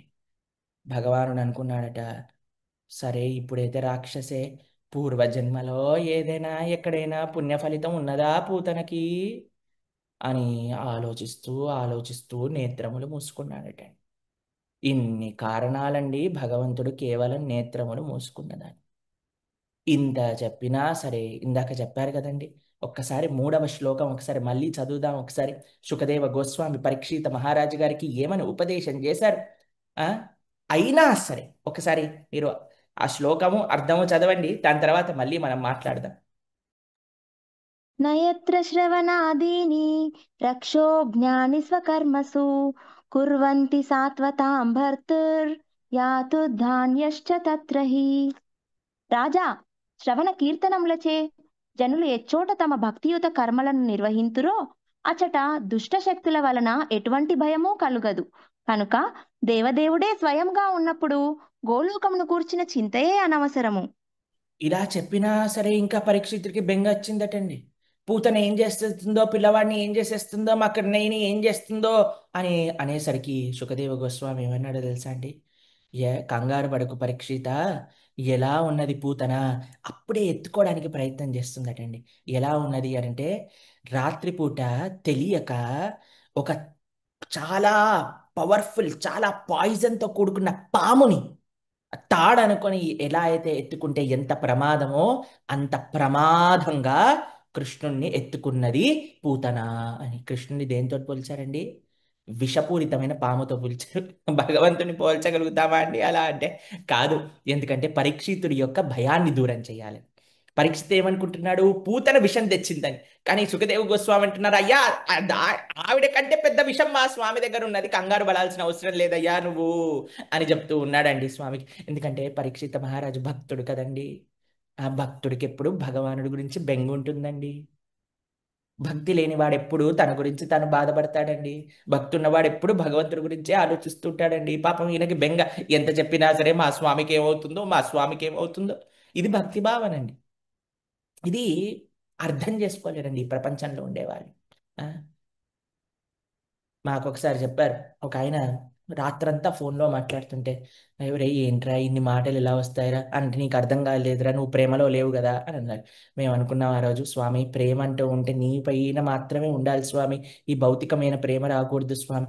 ఎప్పుడైతే మేము మా ఆచార్యులని గురువులను చూసామో, ఆహా ఇదా ప్రేమ అంటే, అచ్చా ఇలా ఉంటుందా భగవద్భక్తి అంటే, ఇప్పుడు ఏదో భగవద్భక్తి చేయడానికి ప్రయత్నం చేస్తూ ఉంటే అప్పుడు అర్థమవుతుందండి, అయ్యో ఏంటి ఈ ఆనందం ఏంటి. ఆ, కొన్ని కోట్ల జన్మలు ఆ, పుణ్య ఫలితం కూడా ఈరోజు మనం భాగవతం విని ఈ భక్తి మార్గంలోకి రావటానికి సరిపోదండి. ఇది కేవలం ఆచార్య అనుగ్రహం, గురువుల యొక్క కృప మాత్రమే ఈరోజు మనం భక్తి మార్గంలో ఉన్నందుకండి. ఆ పరీక్షితుడు విలవిలలాడిపోతున్నాడండి, ఏమవుతుందో కృష్ణుడికి, ఏమవుతుందో కృష్ణుడికి అని. ఆ ఎప్పుడైతే కృష్ణుని ఇలా ఎత్తుకున్నదో ఆ పూతన స్తన్యం ఇచ్చిందట పానం చేయడానికి. ఎప్పుడైతే కృష్ణుడు ఆ పూతన యొక్క స్తన్యం పానం చేయటం ప్రయత్నం చేస్తున్నారో, మీకు విషయం తెలుసా అండి? ఎలాంటి విషం పెట్టుకొని వచ్చిందట పూతన అంటే, కేవలం ముట్టుకోవటం కాదండి, ఆ విషం యొక్క వాసన చూసినా చనిపోతారట. ఆ విషం యొక్క వాసన చూసినా చనిపోతారట. మీకు ఇంకో విషయం తెలుసా అండి? ఎలాంటి విషం పెట్టుకొని వచ్చిందట అంటే, కొన్ని విషాలకి యాంటీడోట్ ఉంటుందండి. యాంటీ వెనం ఇంజెక్షన్స్ ఇస్తారు. ఎప్పుడైతే యాంటీ వెనం ఇస్తారో వెంటనే ఆ పాయిజన్ యొక్క ప్రస్తావన తగ్గిపోతుంది. లేదా పూర్వకాలంలో ఏం చేసేవాళ్ళంటే, ఎప్పుడైతే ఆ విషము ఎక్కడైతే కుడుతుందో వెంటనే ఇక్కడ ఏదో ఒకటి కట్టేసేవాళ్ళనమాట, విషం ప్రాకకుండా. దాని తర్వాత కూర్చోబెట్టి బకెట్లు బకెట్లు బకెట్లు బకెట్లు నీళ్లు పోసేవాళ్ళు. ఎందుకంటే శరీరం చల్లగా అయిపోవాలి అని. ఎందుకంటే విషం వేడెక్కిస్తుంది. కానీ పూతన రాసుకున్నది ఎటువంటి విషమట అంటే, అసలు ఆ విషానికి విరుగుడే లేదటండి. అలాంటి విషము కాలకూట విషాన్నే పరమశివుడు పానం చేశాడు సముద్రం అంతన లీలైనప్పుడు. అంత భయంకరమైన విషం సముద్రంలో మొత్తం వెళ్ళిపోతూ ఉంటే ఆ పరమశివుడు తన కర్ణతో మొత్తం విషాన్ని కాన్సన్ట్రేట్ చేసి గటొక్కుమని ఒక్కసారి మింగేసి లోపలికి పెట్టలేదట, బయటికి పంపించలేదట, కంఠంలో ధరించాడట. అందుకే నీలకంఠుడయ్యాడట. మీకు ఆ విషయం తెలుసా అండి? వేరే వాళ్ళ యొక్క దోషాన్ని చూసినప్పుడు, వేరే వాళ్ళ యొక్క దోషములు విన్నప్పుడు ఆ, మనము దాన్ని డైజెస్ట్ చేసుకోకూడదండి. ఎప్పుడైతే డైజెస్ట్ చేసేసుకున్నామో మనం వేరే వాళ్ళ పట్ల ఆ చెడు భావన, అభద్రతా భావన అనేది వస్తుంది. అలా అని ఆ చెడుని ప్రచారం చేయకూడదటండి. అందరికీ చెప్తారు ఇలా ఆట, అలా ఆట, ఇలా ఆట. అది కూడా చేయకూడదటండి. ఎక్కడ పెట్టుకోవాలట? కంఠంలో దాచిపెట్టుకోవాలట. అటు మింగకూడదు, ఇటు కక్కకూడదు వేరే వాళ్ళ యొక్క చెడు. కానీ ఎవరిదైనా మంచి చూసిందంటే వెంటనే, ఎవరి లోపల మంచి కనిపించింది అంటే వెంటనే దాన్ని ఆకలింపు చేసుకోవాలి. మనకేంటండి, వేరే వాళ్ళ మంచి ఆకలింపు అవ్వదండి. ఎవరైనా మంచిగా మంచి మార్గంలో, ధర్మ మార్గంలో వెళ్తున్నారు, ఆరాధన చేస్తున్నారు, పూజ చేస్తున్నారు అని అంటే జనాలు అంటారండి, ఏం పూజలు, ఇన్ని పూజలు, ఏంటి బొట్లు, ఏంటి వ్రతాలు, ఏంటి భాగవత ప్రవచనాలు. మొన్నే భగవద్గీత తిన్నారు, ఇప్పుడు భాగవతం అట. ప్రతిరోజు ప్రవచనాలు వింటారట, బొట్లు పెట్టేసుకుంటారట. మాకు లేదా భక్తి, మేము ఇన్నేళ్ల నుంచి చేస్తున్నా. ఇదంతా ఎలాంటి మాటలంటే తెలుసా అండి? అనవసరమైన మాటలండి. ఇవన్నీ ఒంటికి ఆకలింపు చేసుకోకుండా మాట్లాడే మాటలండి ఇవన్నీ కూడా. ఇవి మనకి మంచి డైజెస్ట్ అవ్వదండి. చెడు మాత్రం వెంటనే, చెడు చూసామంటే ప్రచారం చేసేయాలి, చెడు చూసామంటే మనసులో పెట్టేసుకోవాలి. కానీ పరమశివుడు మనకి నేర్పిస్తున్నారు, చెడు ఆకలింపు చేసుకోకు, చెడు కక్కకయ్యా, కంఠంలో పెట్టుకొని దాచిపెట్టుకో. అదే ఒక మహావ్యక్తి యొక్క స్వభావం అవుతుంది అని మనకు ఉపదేశం చేస్తున్నారండి. ఉమ్. స్వామి చూడండి ఏమనుకుంటున్నాడట, వైకుంఠం నుంచి ఇందుకా వచ్చింది విషం తాగడానిక? నేనేదో గోకులానికి వచ్చి చక్కగా ఇక్కడ ఉండే వెన్న, పెరుగు, నెయ్యి వీటన్నిటిని ఆస్వాదన చేద్దామంటే ఈవిడ రావటం రావటం విషం ఇస్తుంది ఏంటయ్యా అని అనుకున్నాడట. సరేలే, ఏమి ఇచ్చినా పర్వాలేదు అని అనుకొని వెంటనే పానం చేశాడట. ఆ విషాన్ని మొత్తం త్రాగేశాడట. ఆ విషంతో పాటు పూతన యొక్క ప్రాణాన్ని తాగటం ప్రారంభం చేశారట. ఎప్పుడైతే పూతన యొక్క ప్రాణాన్ని తాగటం ప్రారంభం చేశారో వెంటనే పూతన గట్టి గట్టిగా అరవటం ప్రారంభం చేసిందట. ఎప్పుడైతే పూతన గట్టిగా అరవటం ప్రారంభం చేసిందో అప్పుడే వెంటనే రోహిణి ఇంకా యశోదమ్మ ఇద్దరు కూడా కళ్ళు తిరిగి కింద పడిపోయారట. అమ్మో, ఎవరొచ్చేశారు మా కృష్ణుడికి అనే భయంతో. ఒక్కసారి మీకు రాక్షసులకి చేతులే రెక్కలుగా ఉంటాయటండి, వెంటనే అలా అలా ఎగురుతూ బయటికి వెళ్ళిపోయిందటండి పూతన.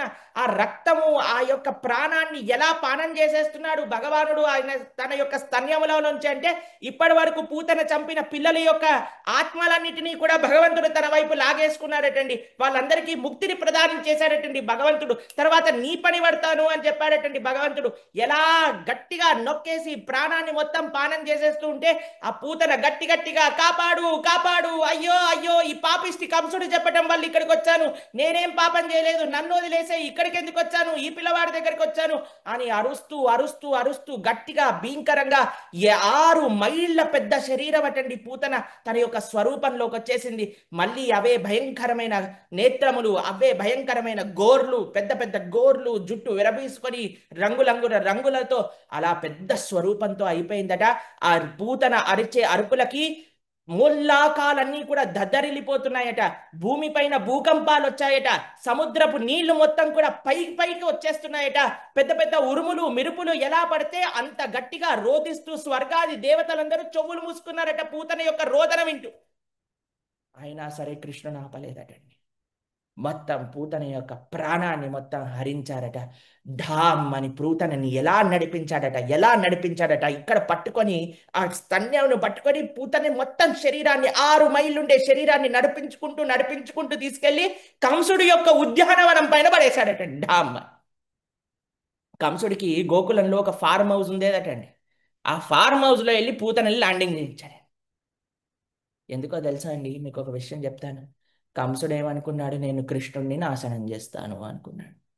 ఆ పిల్లల్ని హింసిస్తాను అనుకున్నాడు. కానీ నాశనమైనది కంసుడి యొక్క సంపత్తి.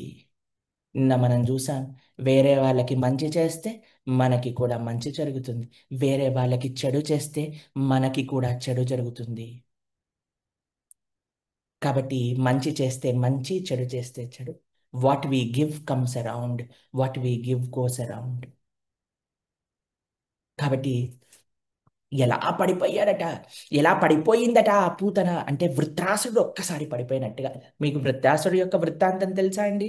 తెలియకపోతే ప్రణవానంద దాస్ యూట్యూబ్ ఛానల్లో ప్లేలిస్ట్లో సంపూర్ణ భాగవతం అని ఉంటుందండి.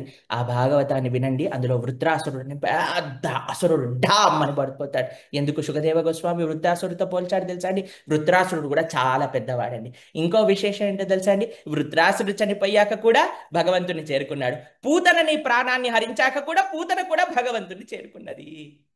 అలా పడిపోయిన పూతన దగ్గరికి ఆ కృష్ణుడు అలా ఆడుతూ ఆడుతూ ఆడుతూ ఉన్నాడట. గోపికలందరూ పరిగెత్తుకుంటూ పరిగెత్తుకుంటూ, యశోద ఇంకా రోహిణీదేవేమో ఇద్దరు కూడా మూర్ఛపోయారు. మిగతా గోపికలందరూ భయపడట్లేదటండి.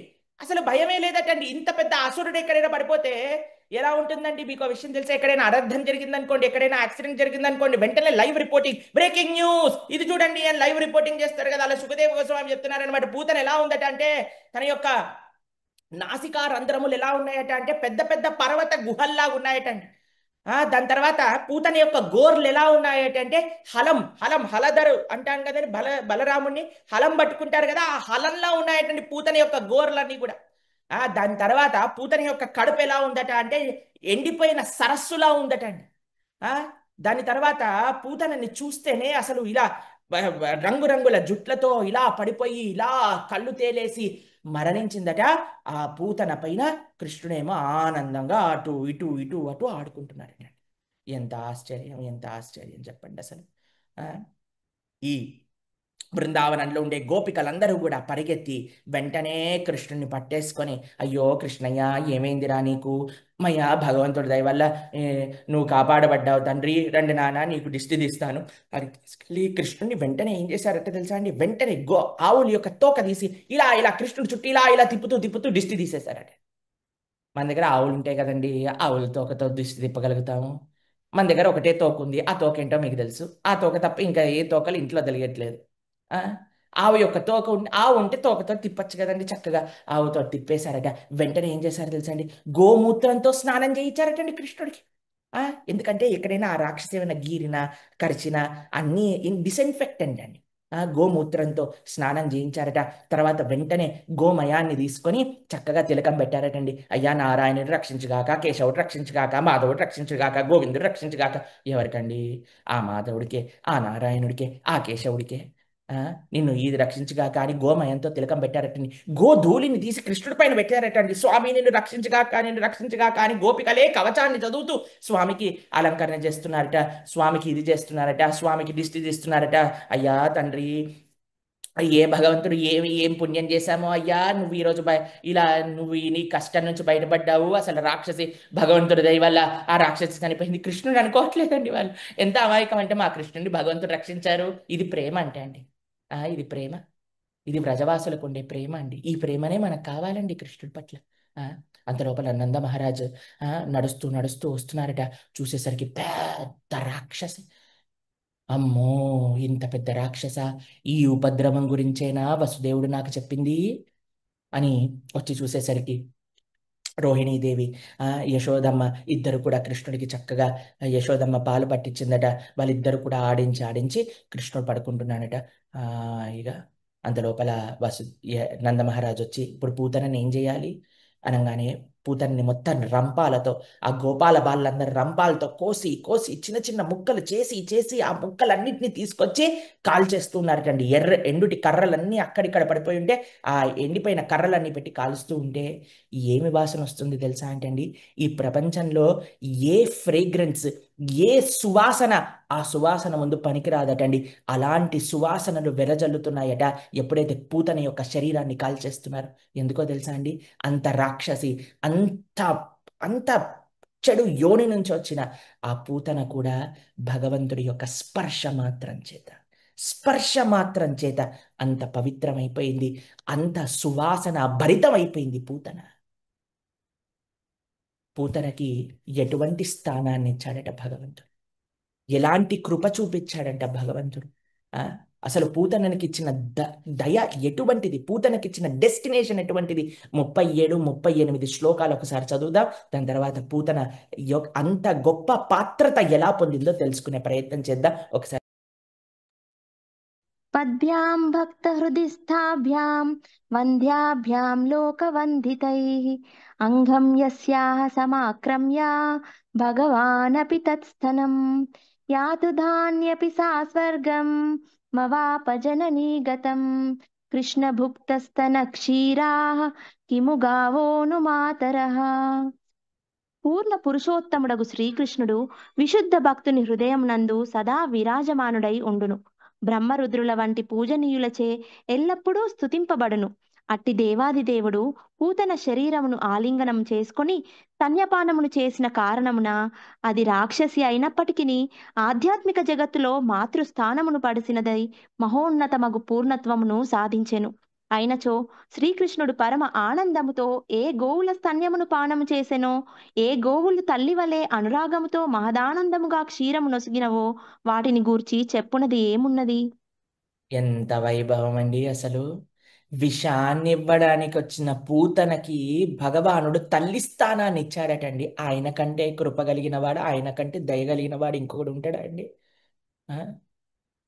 విషాన్ని చంపేయడానికి వచ్చిన వాడిని కృష్ణుడు ఏం చూశాడట? వచ్చింది కదా, నా దగ్గరకే వచ్చింది కదా, ఏదో ఒకటి ఇవ్వడానికే వచ్చింది కదా అని ఆలోచించాడటండి. విషాన్ని మైనస్ చేసేసాడటండి. పూతన వచ్చింది నా దగ్గరికి, ఏదో ఇవ్వాలని వచ్చింది అని మాత్రమే చూశారటండి. మీకు విషయం తెలుసా అండి? మనం భగవంతుడి యొక్క ఆలయానికి వెళ్ళాలండి, స్వామి దర్శనం చేయాలండి. ఒక ఒక మహాభక్తుడు ఉండేవాడండి. ఆయనకి నేత్రం ఉండేవి కాదట. ప్రతిరోజు బృందావనంలో శ్రీకృష్ణ భగవానుడి యొక్క దర్శనం చేసుకోవడానికి వెళ్తే కొంతమంది పిల్లలు ఆయన ఎక్కిరిస్తూ అనేవాళ్ళు, ఏయ్ నీకు కళ్ళే కనిపించవు, నువ్వు గుడికి ఎందుకు వెళ్తున్నావు? అయ్యా, నాకు కనిపించకపోయినా స్వామికి నేను కనిపిస్తాను కదా. ఆలయానికి వెళ్ళాలండి, స్వామిని దర్శించుకోవాలండి. ఆ స్వామి దగ్గరికి వెళ్ళేటప్పుడు ఏదో ఒకటి తీసుకెళ్ళాలండి. పూతన విషం తీసుకెళ్తేనే స్వామి అమ్మ స్థానాన్ని ఇచ్చారంటే మనం ప్రేమతో భగవంతుడికి పట్టుకెళ్తే ఆయన ఏమిస్తాడండి? అగ్ని యొక్క లక్షణం ఎలా అయితే కాల్చటమో, భగవంతుడి యొక్క లక్షణం కృప చేయటం. ఎందుకు వచ్చాడు, ఎలా వచ్చాడు అని చూడండి. ఆయన దగ్గరికి వచ్చాడా లేదా అని చూస్తాడు కృష్ణుడు, అంతే అండి. కాబట్టి మనం భగవంతుడి దగ్గరికి వెళ్ళాలి, కృష్ణుడి దగ్గరికి వెళ్ళాలి, ఏదో ఒకటి ప్రేమతో తీసుకుని వెళ్ళాలండి. భగవంతుడికి దగ్గర అడగడానికి కాదండి. పూతన చేసిన కనీసం ఒక మంచి పని ఏంటో తెలుసా అండి? కృష్ణుడి నుంచి ఏం ఆశించలేదండి. కృష్ణుడికి ఇవ్వాలి, విషమే సరే పక్కన పెట్టండి, ఇవ్వడానికి వెళ్ళిందండి. కాబట్టి మనం భగవంతుడి దగ్గరికి ఇవ్వడానికి వెళ్తాం, భగవంతుడి దగ్గరికి వెళ్తాం చాలండి. సుఖదేవ గోస్వామి ఒక విషయం చెప్తున్నారండి. ఎవరైతే ఈ పూతన ఉద్ధర లీల, పూతనని ఎలా భగవంతుడు ఉద్ధరించాడో వింటే వాళ్ళకేమవుతుందట? గోవింద భక్తిం లభతే పరాం. వాళ్ళకి గోవిందుడి పట్ల, శ్రీకృష్ణ భగవానుడి పట్ల రతి, ప్రేమ, పరమైన ప్రేమ లభిస్తుందట, కేవలం ఈ లీలని శ్రద్ధతో వినటం చేత. మనం ప్రేమతో భగవానుని ఆశ్రయిస్తే స్వామి ఏమివ్వడండి మనకి? ఏమివ్వడండి? ఆ ప్రేమ నేర్పిస్తుంది భాగవతం, ఆ ప్రేమ నేర్పిస్తుంది భక్తి సాంప్రదాయం. పరీక్షిత మహారాజ్ గారు అంటున్నారండి, అయ్యా, ఎప్పుడైతే ఈ పూతన ఉద్ధరణ లీల విన్నారో ఆపకండి, ఆపకండి, అసలు మీరు చెప్తూనే ఉండండి, అసలు మీరు ఆపద్దు. సుఖదేవ గోస్వామి, మీరు మాకు ఇలా లీలను అనుగ్రహిస్తూనే ఉంటుండండి, అనుగ్రహిస్తూనే ఉండటండి.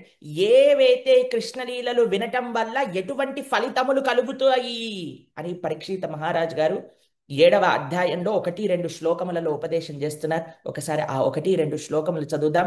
కృష్ణ లీల వినటం వల్ల మనకి ఏమి లభిస్తుంది వినండి మీరే ఒకసారి. శ్రీరాజోవాచ ఏన ఏనావతారేణ భగవాన్ హరిరీశ్వరः కరోతి కర్ణరమ్యాని మనోజ్ఞాని చ నః ప్రభో యశృణ్వతోపైత్యరతిర్విషతృష్ణా సత్వం చ శుద్ధ్వత్వచ్చిరేణ పుంసః భక్తిర్హరౌ తత్పురుషే చ సఖ్యం తదేవ హారం వదమన్యసే చేత్. పరీక్షిత్ మహారాజు పలికెను, దేవా, సుఖదేవ గోస్వామి, భగవద్ అవతార లీలలు నిక్కముగా కర్ణములకు మనస్సునకు ప్రీతికరములై ఉండును. ఆ లీలలను శ్రవణం చేసినంత మాత్రమున మనస్సులోని అభద్రములన్నీయును శీఘ్రమే నశింపగలవు. సాధారణంగా భగవన్ లీలలు ఎవ్వరికీ రుచింపవు. కానీ శ్రీకృష్ణుని బాల్యలీలలు ఎంత ఆకర్షణీయములు అనగా సహజముగానే అవి మనస్సునకు కర్ణములకు ప్రసన్నతను గూర్చును. ఆ విధంగా సంసార మూలమగు గ్రామ్య విషయముల ఎడ శ్రవణాసక్తి నశించి మనుజుడు భగవద్భక్తిని, భగవద్ అనురక్తిని, కృష్ణ భక్తిని కలుగజేసుడి భక్తులతో మైత్రిని క్రమముగా వృద్ధి చేసుకొనును. యుక్తము అని తలచినచో ఆ భగవన్ లీలలను వర్ణింపవలసినది. ఇలాంటివటండి కృష్ణుడి యొక్క లీలలు. ఆ లీలలు కానీ మనస్సు శ్రద్ధ ద్వారా మనం కానీ వింటే ఎలాంటి అనుభూతి కలుగుతుందట, ఎటువంటి ఫలితములు కలుగుతాయట. పరీక్షిత మహారాజు గారు చెప్తున్నారు. న్యాచురల్గా శ్రీకృష్ణ భగవానుడి యొక్క చిన్నప్పుడు ఆ చిలిపి చేష్టలు వింటే మనసు మొత్తం చాలా అద్భుతంగా ప్రసన్నం జరుగుతుంది. కాబట్టి ఇవన్నీ చెప్తూనే ఉండండి, చెప్తూనే ఉండండి, చెప్తూనే ఉండండి, ఆపకండి అని అనేసరికి సుఖదేవ గోస్వామి చెప్పటం ప్రారంభం చేశారు. బృందావనంలో అండి ప్రతిదీ ఉత్సవమే అండి. కృష్ణుడు ఇటు పక్కడితే ఉత్సవం, బోర్లుతే ఉత్సవం, పాకుతే ఉత్సవం. ఎప్పుడు ఏ ఉత్సవం చేద్దామని రెడీ అయిపోతారటండి. అందుకే మనం చూడండి ఆలయాల్లో ఎన్ని ఉత్సవాలు అంటే అందరూ అంటారు, ప్రభుజీ ఎందుకండి ఇన్ని పండగలు, సేవలు వస్తూనే ఉంటాయి, సేవ ఇది వాంగానే ఇంకో సేవ, ఇది పోగానే ఇంకో సేవ, ఎందుకు భగవానుడికి అన్ని ఉత్సవాలు? మానవ జన్మనే భగవంతుడి యొక్క ఉత్సవాలు జరపడానికండి. 3 నెలలు అయిందటండి, కృష్ణుడు బోర్లా పడ్డాడట. బోర్లా పడగానే ఓ మా కన్నయ్య బోర్లా పడ్డాడు అని ఒక పెద్ద ఉత్సవం. ఈ రోజు ఉత్సవంలో బంపర్ ఆఫర్ ఒకటి ఉందండి. ఏంటో తెలుసా అండి? ఏ నక్షత్రంలో అయితే భగవానుడు అవతరించారో, రోహిణీ నక్షత్రం ఏ నక్షత్రంలో అయితే స్వామి అవతరించారో అదే నక్షత్రంలో స్వామి బోర్లా పడ్డాడట. సరే పెద్ద ఉత్సవం చేద్దాము అని డిసైడ్ అయిపోయిందట. మళ్ళీ అదే రంగురంగుల జెండాలు, పువ్వులు, పట్టు చీరలు, పూలు, బాజాలు, భజంత్రీలు, తర్వాత స్వస్తి వాచనాలు, అద్భుతమైన ప్రసాదాలు, అవి ఇవి చేస్తుందట. యశోదమ్మ, రోహిణీదేవి, మీకు నందోత్సవంలో ఎవరు కృష్ణుడికి అభిషేకం చేశారు? నందమహారాజ్ అభిషేకం చేశారు. కానీ ఇప్పుడు 3 నెలల ఉత్సవానికి యశోదమ్మ అభిషేకం చేస్తుంది. చక్కటి మంచి మంచి ద్రవ్యములతో, చక్కటి శీతల జలములతో కృష్ణుడికి అభిషేకం చేస్తూ ఉందట రోహిణీదేవి. ఇంకా యశోదమ్మ ఇద్దరు కలిసి కృష్ణుడికి చక్కగా అలంకరణ చేశారట. చక్కగా చందనాన్ని అద్దారట. ఎంత వైభవంగా స్వామికి అన్ని నగలు పెట్టారట. చిన్ని ధోతిని కట్టారట. దిష్టి చుక్క పెట్టారట.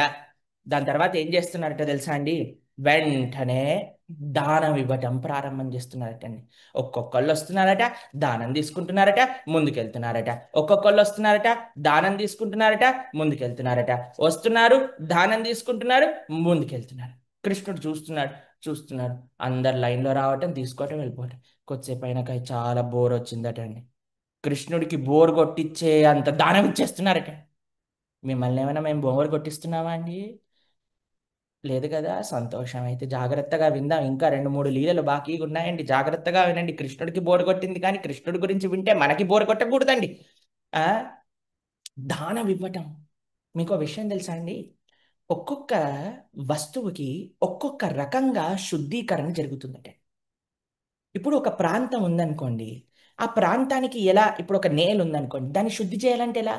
మనం ఏం చేస్తాం? గోమయాన్ని, గోమూత్రాన్ని నీళ్ళల్లో కలిపి ఇలా ఇలా సీచనం చేస్తాం. అప్పుడు ఆ ప్రాంతం అనేది శుద్ధమవుతుంది కదా. దాని తర్వాత మీరు చూడండి, ఇంద్రియములు ఉన్నాయి. మన ఇంద్రియాలకు పవిత్రత ఎలా వస్తుందట? తపస్సు ద్వారా పవిత్రత వస్తుందట. దాని తర్వాత మీరు చూడండి అనుకోండి, ఏదైనా ఆంగణం ఉందనుకోండి, ఏదైనా ఇల్లు ఉందనుకోండి, లేపనం ద్వారా పవిత్రత వస్తుంది. అందుకే మనం పసుపు రాస్తాం గడపకి, చక్కగా బొట్లు పెడతాం. లేపనం ద్వారా పవిత్రత వస్తుంది. మీకు ఒక విషయం తెలుసా అండి?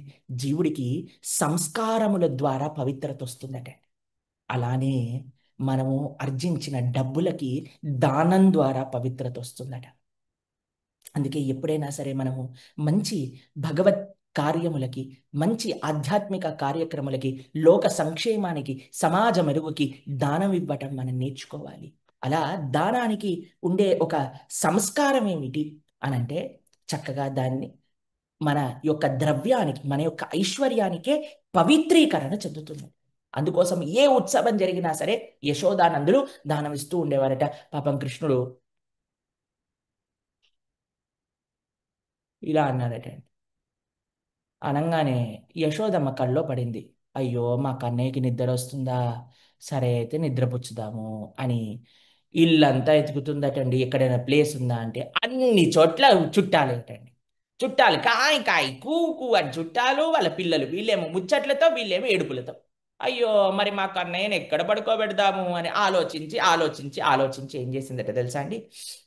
బయట ఒక పెద్ద శకటం ఉందట అండి. శకటం అంటే ఏంటో తెలుసా అండి? బండి, ఎడ్ల బండి. ఆ ఎడ్ల బండి చుట్టూ ఎవ్వరు లేడటండి. లోపల చక్కగా నీడుందట. అయితే యశోదమ్మ పాత చీర ఒకటి తీసుకొచ్చి ఆ శకటానికి ఇలా కట్టేసి చిన్ని కృష్ణుని అందులో పట్టుకోబెట్టి ఇలా జో జో జో జో అని ఇలా ఇలా ఊపి ఊపి ఊపి పడుకోబెట్టేసిందట. పడుకోబెట్టి అమ్మయ్య అక్కడ పిల్లలు ఆడుకుంటున్నారు, ఎవ్వరు లేనట్టు కూడా కాదండి, లోపల బాగుంది, చుట్టూ కొంతమంది పిల్లలు ఆడుకుంటున్నారు, యశోదమ్మ లోపలికి వెళ్ళిపోయి అందరికీ దానాలు ఇస్తూ ఉన్నదనమాట యశోదాని. మీరు చూడండి, లోపల ఏం జరుగుతుందట, కీర్తన జరుగుతుందట, చక్కగా ఉత్సవాలు జరుగుతున్నాయట, వచ్చిన వాళ్ళందరికీ ప్రసాదాలు పెడుతున్నారట, అందరూ కూడా భగవన్నామ భజన చేస్తున్నారట. ఇలా చేసుకోవాలండి ఉత్సవం. ఆ, మీ అందరికీ ఒక ప్రార్థన అండి, చేతులు జోడించి మీరందరూ కూడా ఇప్పుడు ఉత్సవాలు చేయడానికి రెడీ అవుతున్నారు కదండి. ఈ గణేష్ ఉత్సవాలని, నవరాత్రి ఉత్సవాలని ఇవన్నీ చేసుకుంటున్నారు కదా. మీ అపార్ట్మెంట్లలో, మీ కాలనీలలో, మీ బస్తీలలో, లేదా మీ కమ్యూనిటీస్లలో ఒకటే చెప్పండి, అయ్యా సినిమా పాటలు మాత్రం పెట్టకండి. ఆ, డామ్ డీమ్ ఢూమ్ ఢూమ్ అనే శబ్దాలు చేయకండి. అందరు పవిత్రంగా ఉందాము. పూజ చేసుకోవాలంటే జాగ్రత్తగా ఉందాము. మంచి విషయాలను మనం పెంపొందిద్దాము. మంచి కళలను మనం ముందుకు తీసుకొద్దాము. అవధానాలు చేయిద్దాము, భజనలు చేయిద్దాము, కీర్తనలు చేయిద్దాము, ఆధ్యాత్మిక ప్రవచనాలు పెడదాము. ఆ? మమ్మల్ని కూడా ఎంతోమంది ప్రభుజీ ఇక్కడికి రావాలి, గణేష్ నవరాత్రులు ఇక్కడికి రావాలి అని పిలుస్తున్నారు అనమాట. మా ఇక్కడ ప్రవచనం చెప్పండి, అక్కడ ప్రవచనం చెప్పండి అని. కాబట్టి ప్రవచనకర్తలను పిలుద్దాము, ప్రవచనాలు చెప్పిద్దాము, వీలున్నంత అన్నదానం చేద్దాము. ఇలాంటివి ఐడియాస్ ఇవ్వండి వాళ్ళకి. ఆ? ఏవైతే పోతున్న కళలు ఉన్నాయో, హరికథలు చెప్పే వాళ్ళని, బుర్రకథలు చెప్పే వాళ్ళని, వీళ్ళందరినీ భాగవతం చెప్పే వాళ్ళు, వీళ్ళందరినీ బయటికి తీసుకురండి. ఆ? మాకెప్పుడూ ఒక ఆశ అండి జీవితంలో, ఒక కళలు, మన భారతీయ సనాతన సంస్కృతి గల కళలు, కర్ణాటిక్ సింగింగ్, హిందుస్థానీ సింగింగ్, కూచిపూడి, భరతనాట్యం, బుర్రకథలు, అవధానాలు, ఇన్స్ట్రుమెంట్స్, వీటన్నిటికీ సంబంధించి ఒక కాలేజ్ చేయాలి. అందులో అందరూ పిల్లలందరూ వచ్చి నేర్చుకోవాలి. ఈ కళలు ఎప్పటికీ భారత భూమిపైన ఇలా వర్ధిల్లుతూ ఉండాలి. వీటిని పోషిద్దామండి. ఆ కళల్ని పోషిస్తేనే అవి బ్రతుకుతాయండి. సాంప్రదాయకంగా సంస్కృతి ప్రకారంగా చేసుకుంటున్నారట ఇక్కడ ఉత్సవాలన్నీ. సరే అండి, అంతా బాగానే ఉంది. కృష్ణుడికి బోరు కొట్టింది, అక్కడ కింద కట్టేశారు, ఈయన హాయిగా పడుకున్నాడు. పడుకున్న కృష్ణుడు కొద్దిసేపు అయ్యాక యశోదమ్మ ఎప్పుడైతే వెళ్ళిపోయిందో కళ్ళు తెరిచారటండి. తెరిచి ఆలోచిస్తున్నారట, నేను వీళ్ళందరి కోసం ఇక్కడ వైకుంఠాన్ని వదిలేసి వస్తే నన్ను ఒక మూలన బారేసి వీళ్ళందరూ ఎంజాయ్ చేస్తున్నారా ఆ? అని కృష్ణుడికి కొద్దిగా కోపం వచ్చిందట అండి. ఆ, నేను అక్కడి నుంచి ఆ అద్భుతమైన ఆయనకి ఏమన్నా పని వాళ్ళు తక్కువ అండి, అక్కడ ఏమైనా సేవ చేసే వాళ్ళు తక్కువ అండి, అక్కడ ఏమైనా వెరైటీలు తక్కువ అండి, ఆయనకి ఏమైనా సుఖాలు తక్కువ అండి అని అంటే, లక్ష్మీ సహస్రత సంభ్రమ సేవ్యమానం. ఆ, అక్కడ అంత మంచి సేవలు జరుగుతుంటే ఇక్కడికి వచ్చేస్తే వీళ్ళు నన్ను ఒక మూరల పారేశారేంటి. కోపం వచ్చిందటండి. తర్వాత అసలు దేని కింద కట్టారు అని ఇలా పైకి చూశారటండి. చూడంగానే పైన ఒక శకటం ఉందటండి. ఆ శకటం, ఆ ఎడ్ల బండి పైన ఏమున్నాయట తెలుసా అండి, మీగడ, ఆ తర్వాత పెరుగు, దాని తర్వాత పాలు, దాని తర్వాత వెన్న. ఇది యశోదానందులు వాళ్ళ ఇంట్లో చేసినవి. దాంతో కాకుండా ఇప్పుడు ఉత్సవం అంటే బయట వాళ్ళు తీసుకొస్తారు కదండి, అలా తెచ్చిన పదార్థాలన్నీ కూడా ఆ ఎడ్ల బండి పైన ఉన్నాయటండి. అందరు అక్కడ ఆడుకుంటున్నారు కదండి, పిల్లలందరూ వాళ్ళు మాట్లాడుకుంటున్నారట. అబ్బో ఏమి రుచి, ఆ ఇందులో పైన చాలా రుచికరమైన వస్తువులు ఉన్నాయిరా, చాలా అద్భుతమైన వెన్నుందిరా, మీగడుందిరా, వాసనలు వస్తున్నాయిరా అని అందరూ మాట్లాడుకుంటే కృష్ణుడికి ఫుల్ కోపం వచ్చిందటండి. కృష్ణుడు అనుకున్నాడట, రసోవై సహా, నేనే అన్నిటికంటే రసం కలిగిన వ్యక్తిని, నన్ను వదిలేసి వీళ్ళు నా పైన దేనితోట మాట్లాడుకుంటున్నారేంటి. నేనుండగా నాకంటే గొప్ప వస్తువు ఇంకొకటి ఉండాలా. నేను నిజమైన ఆస్వాదన యోగ్యమైన వస్తువుని నేనైతే, వీళ్ళందరూ ఏమో దాని గురించి మాట్లాడుకుంటున్నారేంటి, ఈ పాల గురించి పెరుగు గురించి మాట్లాడుకుంటున్నారేంటి. దాని తర్వాత కృష్ణుడు ఏమనుకున్నాడంటే మనసులో, మీకు ఒక విషయం తెలుసా అండి, శకటము, ఈ బండి అంటే మనము శరీరం కూడా బండే అండి. బండి అంటే ఇంద్రియములు. ఎలా అయితే శకటానికి వీల్స్ ఉంటాయో, హ్యాండ్స్ ఉంటుందో, అలా శరీరానికి కూడా హ్యాండ్స్, లెగ్స్ ఇవన్నీ ఉంటాయి కదండి. ఇప్పుడు వాటిని ఏమంటారు, రిషికములు అని అంటారు. భగవాను ఏమంటారు, రిషికేశుడు అని అంటారు. ఇంద్రియాలకి అధిపతి. అధిపతి ఎప్పుడు పైన ఉండాలి కదండి. అధిపతి కింద ఉన్నాడు, ఆ ఇంద్రియములు పైన ఉన్నాయి. కృష్ణుడు అన్నాడంటే ఇదేంటో తేడాగా ఉందే, నన్ను కిందెందుకు పెట్టారు అని అనుకున్నాడటండి. అంతే, ఏం చేయలేదటండి భగవంతుడు. ఇంతింత ఇవటుడు ఇంత అయ్యి తనకు తానింత అయ్యి అహో వీధిపై అంతై తోయదమందరాగ్రముపై అంతై సత్యపదంబు చేరే బ్రహ్మాండంత సంవర్ధి వామనులాగా పెరగలేదటండి. ఏమి చేయలేదట. అలా పాదాన్ని ఇలా తీసి మెల్లగా అలా శకటాన్ని, ఆ ఎడ్ల బండిని తగిలిచ్చారట. అంటే అండి, ఆ ఎడ్ల బండి ఒక్కసారి ఇట జుమ్ జుమ్ జుమ్ జుమ్ జుమ్ జుమ్. సినిమా గుర్తొస్తుందా మీకు, సినిమా ఊహించుకోవచ్చు ఇక్కడ. అలా అలా బండి ఇలా పైకి లేచి లేచి తిరిగి తిరిగి రౌండ్ రౌండ్ రౌండ్ రౌండ్ పైకి వెళ్ళి ఢామ్ అని మళ్ళీ ఎట్లా ఉందో అలా పక్కనొచ్చి పడిందట. దాంట్లో ఒక అసురుడు ఉన్నాడట, శకటాసురుడు అని పేరు. పాపం వాడికి ఏమీ ఆ బాడీ లేదటండి. ఆయన ఈ శకటాన్ని ఆశ్రయించి ఉన్నాడట. వాడు ఒక్కసారిగా ఉద్ధర పొందాడట, వాడు ముక్తిని పొందాడట. కృష్ణుడు అలానే వచ్చాడట. కృష్ణుని పాపం మీకు ఓ విషయం తెలుసా అండి? పాపం శకటాన్ని ఏమనేవాడు కాదటండి మన కన్నయ్య. ఏమని చెప్పుకొస్తున్నాడు తెలుసా అండి? అమ్మ యశోదమ్మని పిలిచాడట. ఆయనకి పాపం శకటం కింద కట్టినందుకు భయం వేసిందట. నన్ను వదిలేసి ఎవ్వరూ లేదు ఈ చీకటి ప్రాంతంలో నన్ను పెట్టాడు, యశోద యశోద ఆవు అంటే ఎవరు పట్టించుకోలేదటండి. పాప అంత హడావిడిలో ఎలా పట్టించుకుంటారండి? యశోదమ్మేనా సరే వీళ్ళ అటెన్షన్ సీకింగ్ అండి. ఎలాగైనా సరే వీళ్ళ అటెన్షన్ కావాలి అని ఆయంత దాన్ని టచ్ చేయంగానే ఆ శకటం కింద పడంగానే ఎంత పెద్ద శబ్దం వచ్చిందట. ఢామ్ అని శబ్దంతో మొత్తం ఇంట్లో ఉండే వాళ్ళందరూ పరిగెత్తుకుంటూ వచ్చారటండి. పరిగెట్టుకుంచి ఏమైంది ఏమైంది ఏమైంది, భూకంపం వచ్చిందా, ఏం జరిగిపోయింది, ఏం అనర్థమైంది, అటు ఇటు వెతుకుతుంటే అక్కడ చిన్న పిల్లలు ఆశ్చర్యంతో చూస్తున్నారట. వాళ్ళని అడిగారట, అయ్యా ఏమైంది, ఎందుకు ఇలా అయింది అని అనగానే ఆ పిల్లలు చెప్పారట, ఏం లేదు, ఈ కృష్ణుడు ఇలా పడుకున్నాడా లోపల, ఈ బాబు ఇలా పడుకున్నాడు కదా, అప్పటికి పేరు పెట్టలేదు కదా, ఈ బాబు పడుకున్నాడు కదండి, ఇలా పాదం తీసి ఇలా ముట్టుకున్నాడో లేదో ఈ పెద్ద ఏదైతే ఈ శకటం ఉందో ఇలా ఇలా రౌండ్ రౌండ్ రౌండ్ రౌండ్ తిరిగి ఢామ్ అని కింద పడింది అని అంటే అక్కడ ఉండేవాళ్ళు, మూసుకోండి, చిన్నపిల్లలకి ఏం మాట్లాడాలో ఏంటో ఏం తెలియదు మూర్ఖుల్లారా. ఈ చిన్న పిల్లవాడు తంతే ఈ శకటం పడిందా, ఏం ముచ్చట్లు చెప్తున్నారు మీరు, మూసుకోండి అని ఎత్తుకుతున్నారట. ఏమైంది ఏమైంది ఏమైంది అని అన్ని చోట్లకి వెళ్తున్నారట. ఈ ప్రపంచంలో ఉండే వాళ్ళ నైజం అండి ఏంటట, భగవంతుని చూసిన వాళ్ళు, భగవంతుని నమ్ముకున్న భక్తులు చెప్తుంటే వినరట అండి. ప్రపంచంలో అందరి దగ్గరికి వెళ్ళి కృష్ణుడు ఏంటి రాముడు ఏంటి అని అడుగుతూ ఉంటారటండి. ఎంత మూర్ఖత్వం చెప్పండి జనాలకి. భక్తులు పిల్లలుగా ఉంటారండి.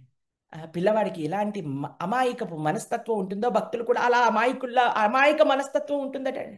అందుకే భక్తుల్ని చూడంగానే మనకి ఆ ఆటోమేటిక్ ప్రేమ హృదయంలో కలిగిపోతుందంటే చిన్న ఆ పిల్లలు చెప్తున్నారంటే స్వచ్ఛమైన హృదయం కలిగిన చూసింది చూసినట్టు చెప్తున్నారండి వాళ్ళు. అయ్యా కృష్ణుడే చేశాడు అంటే మూసుకోండి మీరు అని అందరు అడుగుతున్నారట. ఏమైంది ఏమైంది, ఎంత విచిత్రం చూడండి. మనం కృష్ణుడి గురించి తెలుసుకోవాలంటే, భగవంతుడి గురించి తెలుసుకోవాలంటే భక్తుల్ని అడిగారండి. అక్కడ భక్తుల్ని ఆశ్రయించాలి. స్వామి చెప్పయ్యా, అయ్యా ఈ భగవంతుడు అంటే ఏంటి, ఆయన ఏం చేస్తాడు అని భక్తుల్ని అడగకుండా అభక్తులని, వితండవాదం చేసేవాడిని, గర్వం ఉన్నవాడిని, ధర్మం తెలియని వాడిని, మిగతా మతాల వాళ్ళని వెళ్ళి కృష్ణుడేంటి రాముడేంటి అని అడుగుతున్నారంటే ఎంత ఆశ్చర్యం, ఎంత ఆశ్చర్యం చెప్పండి. ఎప్పుడైతే ఇలా శకటం ఇదైపోయిందో వెంటనే మళ్ళీ బెంగ, అయ్యో యశోద ఇంకా ద్రోహిణి, నందమహారాజ్ వీళ్ళందరూ వచ్చి చక్కగా పిల్లల్ని చక్కగా దిష్టి తిప్పేసి వాళ్ళందరినీ తీసుకెళ్ళి చక్కగా పడుకోబెట్టిందట. అందరూ ప్రోగ్రాంలు అయిపోయాయట, అంతా అయిపోయిందట. ఇలా నడుస్తూ నడుస్తూ నడుస్తూ నడుస్తూ ముందుకెళ్తున్నది. కొన్ని రోజుల తర్వాత ఏమైందట, ఒకరోజు యశోదమ్మ కృష్ణుని ఎత్తుకుందట అండి. కృష్ణుని ఎత్తుకొని ఇలా చక్కగా ఊపుతూ ఉందట. ఇలా ఇలా ఊపుతూ ఊపుతూ ఉంటే ఎలా అయిపోయాడట ఒకసారి అంటే, అసలు ఒక పర్వతాన్ని ఎత్తుకున్నట్టుగా అనిపించిందంటే యశోదమ్మకి. ఎప్పుడైతే ఇంత వెయిట్ అయిపోయాడో యశోదమ్మ వెంటనే ఏం చేసిందట, టక్కమని కింద పెట్టేసిందట అండి కృష్ణ.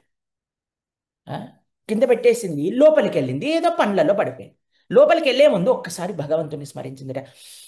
భగవంతుడా ఇక్కడ కృష్ణుని పెట్టాను అని లోపలికి వెళ్ళి పనులలో పడిపోయిందట. మీకు ఆ విషయం తెలుసా అండి? కంసుడు ఒక అసురుణ్ణి పంపించాడు గోకులానికి. ఆయన పేరు తృణావర్తుడు. ఒక సుడిగాలి రూపంలో వస్తున్నాడటండి. సుడిగాలి ఎంత భయంకరంగా ఉంటుందో తెలుసా అండి? తృణ ఆయన పేరు తృణావర్త. ఎప్పుడైతే ఆ సుడిగాలి వస్తుందో నేలపై నుండే ఆ తృణములు, ఆ గడ్డి మొత్తం కూడా పైకి ఎగిరి ఆ వర్తము చుట్టూ తిరుగుతూ ఉండిపోతుందండి. అందుకోసం ఆయన పేరు తృణావర్త అనే పేరండి. ఎప్పుడైతే మీకు ఒక విషయం చెప్తారు, అస్త్ర విద్యలో వాయు అస్త్రాన్ని ఎప్పుడైతే ప్రయోగిస్తారో దాన్ని కౌంటర్ చేయడానికి పర్వతాస్త్రాన్ని ఉపయోగిస్తారనమాట. ఎందుకో తెలుసా అండి? ఎంత పెద్ద తుఫాన్ వచ్చినా సరే పర్వతాన్ని లేపుకొని తీసుకెళ్ళిపోతుందా అండి?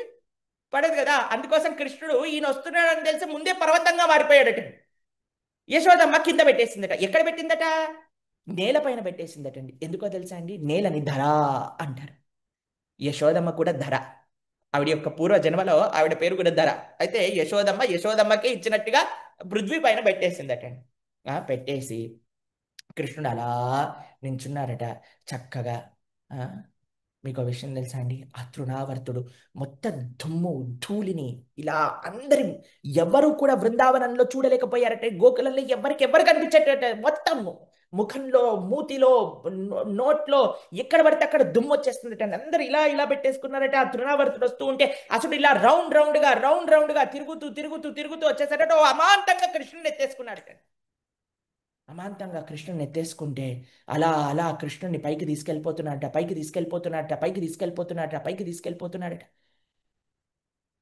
స్వాగతించాడటండి కృష్ణుడు. ఆ, ఆయన పర్వతంలా ఉన్న కృష్ణుడు తృణావర్తుడు ఎత్తుకోగానే టక్కుమని పట్టేసుకున్నాడటండి. ఎందుకో తెలుసా అండి మీకు? ఎవరు వచ్చినా సరే మన ఇంటికి ఒక అతిథి వస్తే స్వాగతించాలటండి. ఎప్పటి వరకు స్వాగతించాలి తెలుసా అండి? ఎప్పటి వరకు అయితే వాడు మర్యాదలో ఉంటాడు. ఎప్పుడైతే మర్యాదను అతిక్రమిస్తాడో ఏం చేస్తాడో ముందు కృష్ణుడు చెప్తున్నాడు. వెంటనే ఆయన వచ్చాడు. ఇంత పర్వతాల్లో ఉన్నవాడైనా తక్కువని ఎత్తే ఆయన ఇలా అన్నాడు. డంగమని ఎత్తే ఈయన కూడా ఆయన ఒళ్ళో వెళ్ళి కూర్చున్నాడట. ఆయన ఇలా పైకి తీసుకెళ్ళిపోయి ఆకాశంలో పైకి తీసుకెళ్ళిపోయి ఆ మేఘములు దాటి పైకి వెళ్ళిపోయాడటండి తృణావర్తుడు. ఎందుకు తృణావర్తుని అంత పైకి తీసుకెళ్లేటట్టుగా పర్వతంగా ఉన్న కృష్ణుడు ఎందుకు ఎలవ్ చేశాడట అంటే, దేవతా స్త్రీలందరూ అనుకున్నారట, ఆ దేవీ దేవతలందరూ అనుకున్నారట, కృష్ణ నీ అందం గురించి వింటున్నాం కానీ మీకు చూసే అవకాశం ఉండట్లేదు కృష్ణ, ఒక్కసారి మాకు మీ దర్శనం ఇవ్వు కృష్ణ అంటే, కృష్ణుడు అనుకున్నారంటే సరే ఒకడు వస్తాడులే తృణావర్తుడు, ఆ తృణావర్తుడిని ఎక్కి పైకి వచ్చి మీకు దేవతాలోకాలలో దర్శనమిస్తాను అని అలా పైకి వెళ్ళిపోయి ఆకాశంలోకి వెళ్ళి దేవతలందరికీ కూడా దర్శనం ఇచ్చాడట తృణావర్తుడి రూపంలో. మీకు విశేషం తెలుసా అండి? చిన్నపిల్లల్ని ఇలా పైకి వేసి పట్టుకుంటారు తెలిసిన అండి. మాకైతే చాలా భయం వేస్తుందండి. వామ్మో, ఎవరైనా పిల్లల్ని ఇలా పట్టుకుంటే ఆ క్యాచ్ పట్టుకోవాలంటే చాలా కష్టం అండి తెలిసిన. అలా పిల్లల్ని ఇలా ఆ గాగుల్లో వేస్తే వాళ్ళు ఈ అనుకుంటూ కిందికి వస్తారండి, ఆనందపడుతూ కిందికి వస్తారండి. మాకేమో భయం వేస్తుంది, వాడేమో ఆనందపడతాడు. ఇప్పుడు చూడండి, చిన్నపిల్లలు ఈ ప్రపంచంలో పిల్లలు అయితే ఇలా క్యాచ్ పడితే ఆడితే వీళ్ళు ఆనందంగా ఉంటాడు. మరి మా కన్నయ్య ఏమో, ఆయనకి మామూలు క్యాచ్లు అబ్బుతాయా అండి? కాబట్టి కృష్ణుడు అనుకున్నట్ట, నేను పెద్ద రోలర్ కోస్టర్ ఎక్కుతాను అని తృణావర్తితో అంత పైకి వెళ్ళాడట. ఎంత అన్యాయం చెప్పండి స్వామి. పాపం గోకులంలో ఉండే వాళ్ళకి ఏమైపోతుందండి? అయినా సరే ఆయన ఆనందం ఆయనది. అలా పైకి వెళ్ళిపోతే అలా ఆకాశంలో తృణావర్తుడు పట్టుకున్న కృష్ణుడిని చూస్తే తృణావర్తుడి యొక్క కంఠం పైన ఒక నీలి హారం, ఒక పెద్ద సఫాయర్ ఉన్నట్టుగా నీలి రంగులో ఇలా మెరిసిపోతున్నాడండి. అసలు ఎంత అందంగా ఉన్నాడట. ఆకాశంలో ఇలా నీలి రత్నము మెరుస్తున్నాడటండి మన కన్నయ్య. ఎంత అద్భుతంగా ఉన్నాడటండి. ఆ తృణావర్తుడి యొక్క పీక పట్టేసుకున్నాడట, నోరు పట్టేసుకున్నాడట, అరవనివ్వట్లేదటండి. ఎందుకంటే ఆ పూత నడిచినప్పుడు ముల్లోకాలు భయపడిపోయాయి కదా. అమ్మో, వీడొస్తే మళ్ళీ ఆ గోల్ వస్తుందని పట్టేశాడట. పట్టేసి ఒక్క పాటను ఒక చంప మీద వేయంగానే అంతా కృష్ణుణ్ణి చంపేద్దామన్న తృణావర్తుడు మన ఒక్కసారి ఫుల్ స్పీడ్లో కిందికి వచ్చేస్తున్నాడట. ఎక్కడ పడేయాలి అని ఆలోచించి గోపికలందరూ వర్షాకాలంలో ఒక పెద్ద బండరాయి పైన కూర్చుంటారటండి. ఆ బండరాయి పైన అయితే ఢామ్ అని పడేశాడట. ఒక్కటే ఒక సెకండ్కి తృణావర్తుడు ఈయన సంహారం చేయాలనుకున్నాడండి. యశోదమ్మ పట్టుకుందండి. యశోదమ్మ యొక్క ఒళ్ళో పర్వతం అంతా అయిపోయాడండి. ఎందుకో తెలుసండి? యశోద ఉంటే తృణావర్త సంహారం జరిగేది కాదు. ఎందుకో తెలుసండి? యశోదయా, దయాస్వరూపిణి యశోదమ్మ. దయ ఉంటే సంహరించగలుగుతారా? అందుకే యశోదమ్మని దూరం పంపించారట. అమ్మ, నువ్వు కొద్దిగా దయా దూరం వెళ్ళు, వీడు పని చేసి వస్తాను. కానీ భగవంతుడు సంహరించినట్టు కాదండి, అందరికీ ఆయన ముక్తినిస్తాడు. మా ఆశ్రమంలో ఒక బృందావన్ ఫారెస్ట్లో అన్ని అసురుల్ని సంహరించిన లీలలన్నీ ఉన్నాయి. అయితే మా గురువు గారు వచ్చినప్పుడు ఈ మార్గాన్ని ముక్తి మార్గం అనాలి. ఎందుకంటే అందరు అసలుని భగవంతుడు ముక్తినిచ్చాడు, తృణావర్తుడు కూడా ముక్తినిచ్చాడండి భగవానుడు. ఒకరికి డాక్టర్ చక్కటి మెడిసిన్ ఇస్తారు, ఒకళ్ళకి చక్కటి తీయటి సిరప్ ఇస్తారు, ఇంకొకళ్ళకి ఇంజెక్షన్ ఇస్తారు, ఇంకొకరు ఆపరేషన్ చేస్తారు. అన్నీ కూడా బాగు చేయడానికే కదండి. కాబట్టి కృష్ణుడికి వివిధ లీలలు ఉన్నాయి. ఎప్పుడైతే ఆ తృణావర్తుడి దగ్గర ఢామ్ అని పడిపోయాడో, కృష్ణుడు మాత్రం హాయిగా ఆడుతున్నారట. అటు ఇటు ఆడుతూ ఉంటే వామ్మో వామ్మో పరిగెత్తుకుంటూ వచ్చారట. అయ్యో, మా కన్నయ్యకి ఏమైంది? ఏ రోజు మేము ఏ ఏ ప్రవచనం విన్నామో, ఏ రోజు మేము భగవంతుడు ప్రవచనాలు విన్నామో, ఏ రోజు మేము భగవంతుడి యొక్క నామాన్ని చెప్పాము, ఏ రోజు మేము ఏ పుణ్యం చేసుకున్నామో, వీడి కర్మ చేత, వీడి పాపం చేత తృణావర్తుడు పోయాడు. కృష్ణుడు చంపారనుకోవట్లేదండి, వాడి కర్మ చేత వాడు పోయాడు. మా కృష్ణుడేమో భగవంతుడి దయ చేత బ్రతికాడు. ఇది తత్వం తెలిసిన వారు మాట్లాడే మాటలు ఇలా ఉంటాయండి. గోపికలకి తత్వం తెలుసండి. ఎవరికేదైనా చెడు జరిగింది అంటే వాళ్ళ వాళ్ళ కర్మానుసారంగా, మనకేదైనా చెడైందంటే మన కర్మానుసారంగా, మనకేదైనా మంచి జరిగింది, మనం ఏదైనా కష్టం నుంచి బయటపడ్డామంటే అది భగవంతుడి యొక్క దయ. గోపికలు తెలిసి ఈ విషయం, అందుకు తృణావర్తుడు పోయాడు వాడు పాపం వల్ల, మా కృష్ణుడు బతికాడు భగవంతుడి యొక్క దయ వల్ల అని పట్టుకున్నారట చక్కగా. అయ్యా, అధోక్షజుని నిన్ను రక్షించుగాక అని వెంటనే అందరికి పిలిచి చక్కగా అన్ని రకాల దిష్టిని స్వామి దగ్గర నుంచి తీశారు. వీళ్ళకి ఇదే పని అండి, దిష్టి తిప్పటం, ఏమైనా దిష్టి తిప్పటం, దిష్టి తిప్పటం, భగవంతుడికి ప్రార్థన చేయటం, ఆ, గోవుల దగ్గర ఉండే ధూళి తీసి చిలకరించటం. ఏ పుణ్యం చేసుకున్నామో, ఏ మంచి పని చేశామో, ఏ ఆశ్రమానికి వెళ్ళామో, ఏ ప్రవచనం విన్నామో, ఏ అన్నదానం చేశామో, ఏ చెట్లు నాటామో, ఏ గోవుకి సేవ చేసుకున్నామో, ఈ రోజు మా కన్నయ్య బతికాడు దేవుడి దయ వల్ల అనుకుంటూ వాళ్ళందరూ ప్రార్థన చేసుకుంటూ ఇది చేశారట. తృణావర్తుని కూడా భగవంతుడు తరింపజేశాడు. ఒకరోజు యశోదమ్మ కృష్ణుడికి పాలిస్తూ ఉందటండి. అసలు ఆపట్లేదటండి, తాగుతూనే ఉన్నాడట, త్రాగుతూనే ఉన్నాడట, త్రాగుతూనే ఉన్నాడట, త్రాగుతూనే ఉన్నాడట. చాలాసేపటి తర్వాత ఆపాడటండి. ఆపాక ఆ కన్నయ్యని ఇలా పట్టుకొని ఇలా ముందుకు తీసుకొచ్చి ఆ కన్నయ్యని ఇలా చేతిలో, రెండు చేతుల్లో ఇలా పట్టుకొని ఇలా యశోదమ్మ చూస్తుందటండి. ఒక్కసారి ఆలోచన చేయండి. కృష్ణుడిని, కన్నయ్యని ఇలా పట్టుకొని యశోదమ్మ ఇలా ఫేస్ టు ఫేస్ ఇలా ఉందటండి. కృష్ణుడు ఫేస్ ఇలా యశోదమ్మ చూస్తుంటే, కృష్ణుడు ఇలా చూస్తూ నవ్వుతూ ఉంటే, పాలు దాకాక పిల్లలు ఇలా అమాయక నవ్వుతో ఇలా చూస్తుంటే, అసలు యశోదమ్మ ఆ, ఎంత ఎంత గొప్ప, ఎంత గొప్ప విషయం అండి అసలు యశోదమ్మది. అసలు ఏమి అదృష్టం అండి యశోదమ్మ. ఆ, ఎంత అద్భుతం, ఎంత ప్రేమ యశోదమ్మకి, అసలు ఏమి దర్శనం ఇచ్చాడు. ఆ, యశోదమ్మ ముంగిట ముత్యమట ఆయన. ఎంత గొప్ప ముత్యం అండి, ఎంత గొప్ప పగడం అండి, ఎంత గొప్ప వైడూర్యం అండి, ఎంత గొప్ప వజ్రం అండి, మీరే వినండి. ముద్దుగారే యశోద ముంగిట ముత్యము వీడు ఇద్దరాని మహిమల దేవకీ సుతుడు ముద్దుగారే యశోద అంత నింత గొల్లేటల అరచేతి మాణిక్యము పంతమాడే కంసుని పాలివజ్రము కాంతుల మూడు గరుడ పచ్చ పూస చెంతల కృష్ణుడు ముద్దుగారే యశోద రతికేలి రుక్మిణికి రంగు మోవి పగడము గోవర్ధనపు గోమేధికము సతమై శంఖ చక్రాల సందుల వైఢూర్యము గతి మమ్ముగా కమలాక్షుడు ముద్దుగారే యశోద కాలింగుని తలలపై పుష్యరాగము ఏలేటి శ్రీ వెంకటాద్రి ఇంద్రని ముద్దుగారే యశోద ముంగిట ముత్యము వీడు. యశోదమ్మ ముందు ముత్యములా మెరిసిపోతున్నాడటండి కన్నయ్య. అలా కృష్ణుని ఇలా పట్టుకొని ఇలా ఇలా ఊపుతూ యశోదమ్మ ఇలా ఇలా అంటే కృష్ణుడు ఒక్కసారి నోరు తెరిచేసరికి అనంత కోటి బ్రహ్మాండములన్నీ కూడా యశోదమ్మకు చూపించాడటండి. ఎందుకు చూపించాడో తెలుసా అండి మీకు? యశోదమ్మ ఎప్పుడు అనుకునేదట, వీడు ఇన్ని పాలు ఎందుకు తాగుతున్నాడ్రా, ఇంతసేపు ఎందుకు తాగుతున్నాడ్రా అంటే కృష్ణుడు చూపించాడట, అమ్మా నేను ఒక్కడనే కాదమ్మా, నా వెనకాల ముల్లోకాలు ఉన్నాయమ్మా, నా లోపల అందరూ తాగడానికి టైం పడుతుందమ్మా అని అనేటట్టుగా విశ్వాన్ని మొత్తం కూడా దర్శింపజేశాడటండి యశోదమ్మకి.